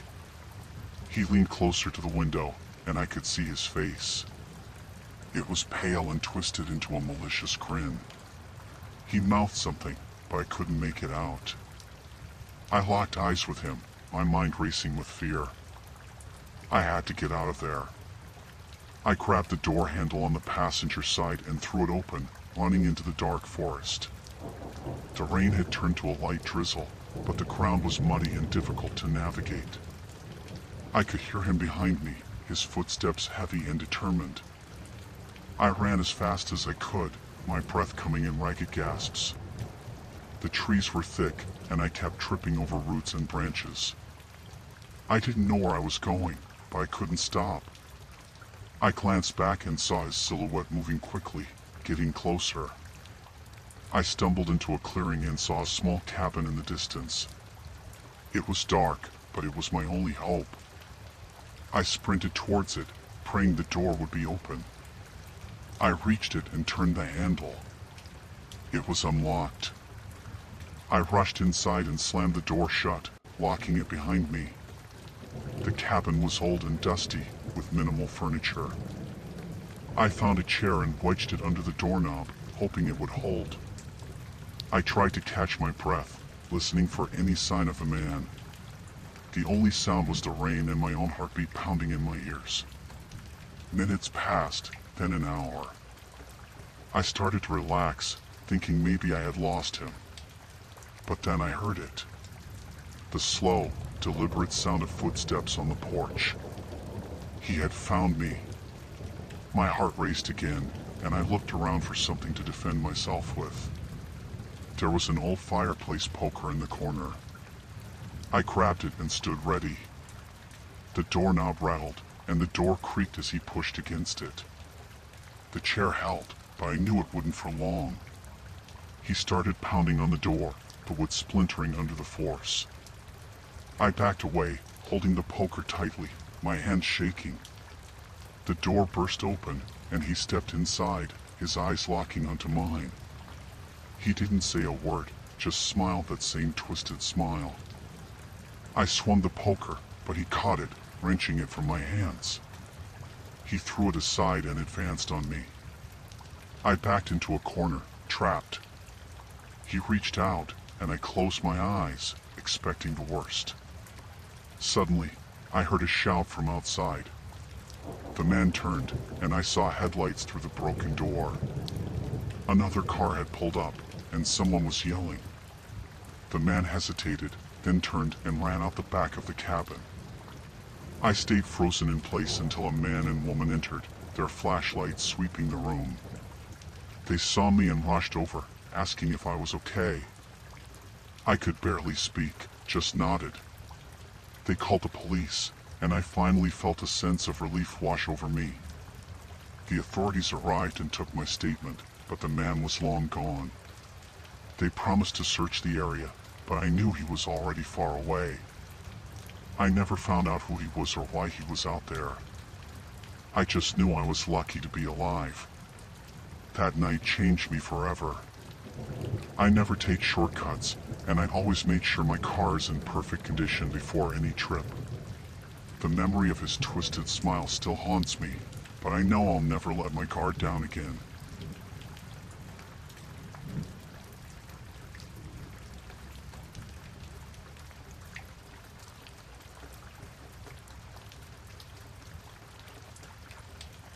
I was on a solo road trip, taking my time to see the country. One evening, I decided to stop at a small motel off the highway. It looked decent enough, and I was tired of driving. After checking in, I noticed a small diner next to the motel. I was hungry, so I went in to get something to eat. The diner was nearly empty, just a couple of truckers and an old couple in a corner booth.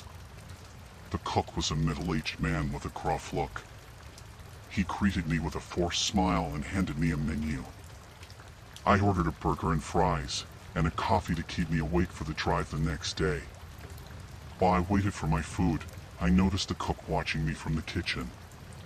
It made me uncomfortable, but I figured he was just bored.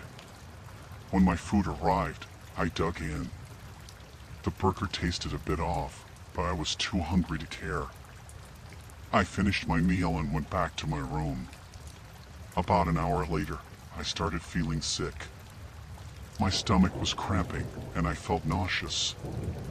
I thought maybe it was just food poisoning, something that would pass. But the pain kept getting worse. I was sweating and shaking, and my vision was getting blurry. I tried to call the front desk, but there was no answer. I decided to go down to the lobby to get help. When I opened the door, the hallway seemed to stretch forever. I could barely keep my balance as I walked. I finally made it to the lobby, but it was empty. I stumbled outside, hoping to find someone, anyone who could help me. The cook was standing by the diner's entrance, smoking a cigarette. When he saw me, he walked over with that same forced smile. I told him I felt really sick and needed help. His smile faded, and he looked almost annoyed. He said it was probably just something I ate and that I should go back to my room and rest. He offered to bring me some water. I was desperate, so I agreed. I went back to my room, and he followed me with a bottle of water. He watched as I took a sip, then left. I tried to rest, but the pain was unbearable. My mind was racing. Something wasn't right. Why was the cook so indifferent? Why was there no one at the front desk? I decided I needed to leave, to find a hospital or something. I grabbed my keys and stumbled out to my car. As I started the engine, I saw the cook watching me from the diner. He had a strange look on his face, almost like he was enjoying my pain. I put the car in gear and sped out of the parking lot. The dizziness made it hard to drive, but I had to get away. I managed to find a gas station a few miles down the road. I stumbled inside and begged the cashier to call an ambulance. I collapsed on the floor, the room spinning around me. The last thing I remember was the sound of sirens getting closer. I woke up in a hospital bed. The nurse told me I had been poisoned. The police wanted to talk to me. I told them everything about the motel, the diner, the cook. They looked concerned and left the room to make some calls. Later, a detective came in and told me they had arrested the cook. He had a history of poisoning guests, but they could never prove it until now. They found evidence in the diner's kitchen, enough to put him away for a long time. I was relieved, but the experience left me shaken. I couldn't believe how close I came to dying. The thought of that cook watching me suffer still haunts me. Now, I'm much more careful about where I eat and stay when I travel. The open road doesn't seem as inviting as it once did.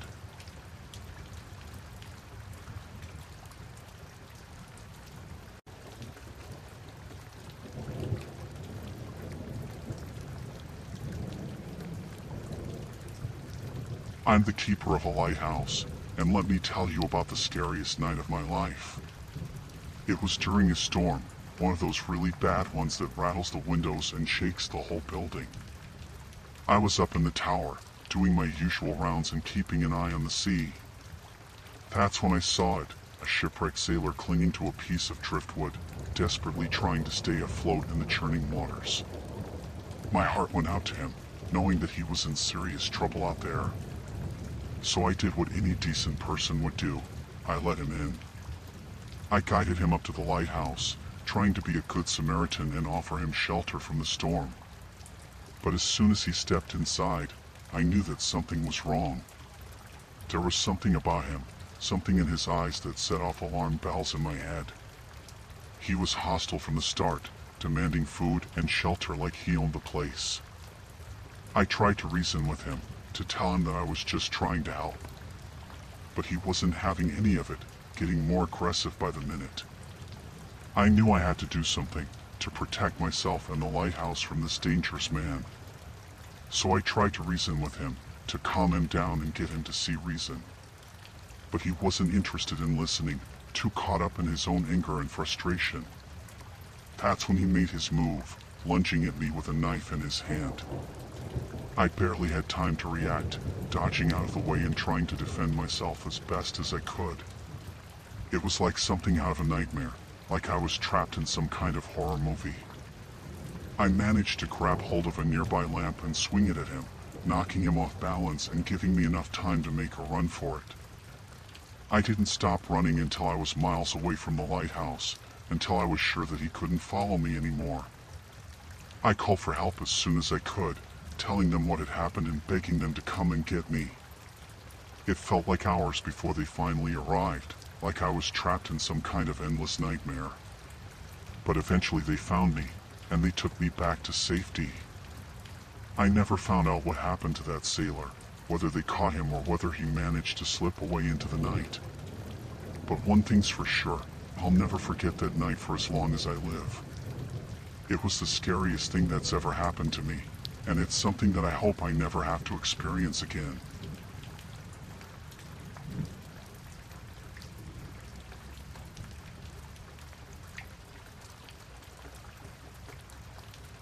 I was out on a solitary fishing expedition in the open sea, just me and the endless expanse of water stretching out in every direction. The fog was thick that day, rolling in from the horizon and shrouding everything in a dense mist. As I navigated through the fog, I spotted something looming in the distance. It was a ship, drifting aimlessly on the waves. At first, I thought maybe it was just another fishing vessel, lost in the fog like me. But as I got closer, I realized something was off. There was no movement on deck, no sign of life anywhere aboard the ship. It was like a ghost ship, abandoned in the middle of the ocean. I felt a chill run down my spine as I approached cautiously, unsure of what I would find. I called out, but there was no response, just the sound of the waves lapping against the hull. I tied up my boat and climbed aboard, my heart pounding in my chest. The air was thick with the smell of salt and decay, like something had died out there on the water.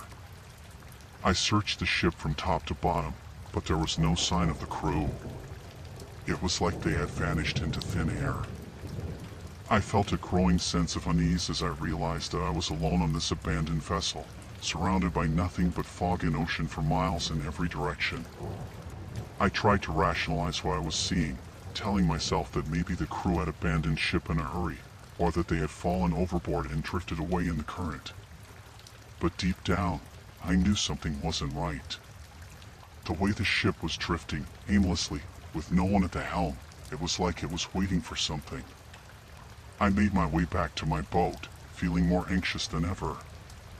I knew I needed to get out of there, to put as much distance between me and that ghost ship as possible. As I untied the ropes and prepared to leave, I heard a sound coming from below deck. It was faint at first, barely audible over the roar of the waves, but then it grew louder and more distinct. It was laughter. Maniacal, unhinged laughter, echoing through the empty halls of the ship. I froze, my blood running cold as I realized that I wasn't alone after all. There was someone else on board, someone who didn't want me to leave. I scrambled back onto the ship, my heart pounding in my chest as I searched for the source of the laughter. But no matter where I looked, I couldn't find anyone. I felt like I was losing my mind, like the walls of the ship were closing in around me. I knew I needed to get out of there, to escape before whatever was haunting that ship found me. I raced back to my boat, not stopping until I was safely away from that cursed vessel. As I looked back one last time, I saw the fog closing in around it, swallowing it whole. I don't know what I encountered out there on the open sea, and I don't think I ever want to know.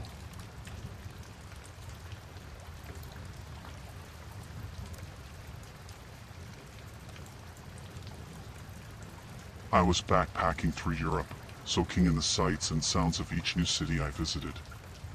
But when I reached the mountains, I decided to take a break from civilization and go for a hike. It seemed like a good idea at the time, a chance to reconnect with nature and escape the crowds. I set out early in the morning, following a trail that wound its way through the dense forest. The air was crisp and cool, and the sunlight filtered through the trees in dappled patterns. It was peaceful, almost serene. But as I hiked deeper into the mountains, the trail started to become less defined. Trees crowded in on either side, obscuring my view of the surrounding landscape. I pushed on, confident that I could find my way back if I needed to. But then I made a wrong turn, just a small deviation from the path, but enough to send me off course. I didn't realize it at first, too caught up in the beauty of the forest to notice that I was lost. It wasn't until hours later that I started to panic. The sun was sinking lower in the sky, casting long shadows across the forest floor. I had no idea where I was or which way to go. I tried retracing my steps, but everything looked the same, trees stretching out in every direction, their branches tangled and twisted together. Panic gnawed at my stomach as I realized just how lost I was. I started to walk faster, my heart pounding in my chest. Every rustle of leaves, every snap of a twig sent me spiraling further into fear. I knew I had to find my way back to the trail before it was too late. But the forest seemed to stretch on forever, its depths unfathomable. I stumbled over roots and rocks, my breath coming in ragged gasps. It felt like I was being watched, like there were eyes on me from every direction. And then, just when I thought I couldn't go on, I saw it, a clearing up ahead, a break in the trees that promised safety and salvation. With renewed determination, I pushed forward, desperate to escape the suffocating grip of the forest. But as I stepped into the clearing, my heart sank. It wasn't the trail that awaited me, but a desolate expanse of rocky terrain, with no signs of civilization in sight. I sank to my knees, tears stinging my eyes as I realized the gravity of my situation. I was truly lost, with no one to help me and no way to find my way back. But even in my darkest moment, I refused to give up. With a shaky breath, I forced myself to stand and keep moving, determined to find my way out of the forest no matter what it took. And then, just when I thought all hope was lost, I heard it, the distant sound of voices, calling out through the trees. Relief flooded through me as I stumbled towards the sound, my legs aching and my throat raw with thirst. And then, just when I thought I couldn't go on, I burst through the trees and into the arms of a group of hikers who had been searching for me. They had heard my cries for help and had followed the sound, leading them straight to me. I collapsed into their arms, overcome with gratitude and exhaustion. I had made it out alive, but the memory of those dark woods would haunt me for the rest of my days.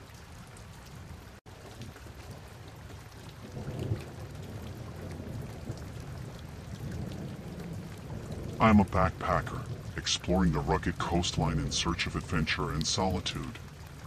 It's just me, the sound of the crashing waves, and the endless expanse of the sea stretching out before me. But as I hiked along the coastline, I stumbled upon a hidden sea cave nestled in the rocky cliffs. Intrigued, I decided to explore further, eager to see what secrets lay hidden within its depths. As I entered the cave, the air grew cooler and the sound of the waves faded into the distance. I moved deeper into the darkness, my flashlight casting long shadows on the walls. But then, just when I thought I had seen everything the cave had to offer, I heard the sound of footsteps echoing off the walls. Panic surged through me as I realized that I was now alone. I froze in place, my heart pounding in my chest as I strained to listen for any sign of danger. But the footsteps grew closer, and I knew I had to act fast if I wanted to escape. With trembling hands, I searched for a way out, but the walls of the cave seemed to close in around me, trapping me in their suffocating embrace. And then, just when I thought all hope was lost, I caught sight of a narrow passageway up ahead, a glimmer of light shining through the darkness like a beacon of hope. With renewed determination, I pushed myself towards it, ignoring the pain and exhaustion that threatened to overwhelm me. But as I emerged from the cave and into the open air, relief flooded through me. I collapsed onto the rocky shore, gasping for breath as I looked out at the vast expanse of the sea. I had escaped the clutches of the strange men, but the experience will last in my head forever.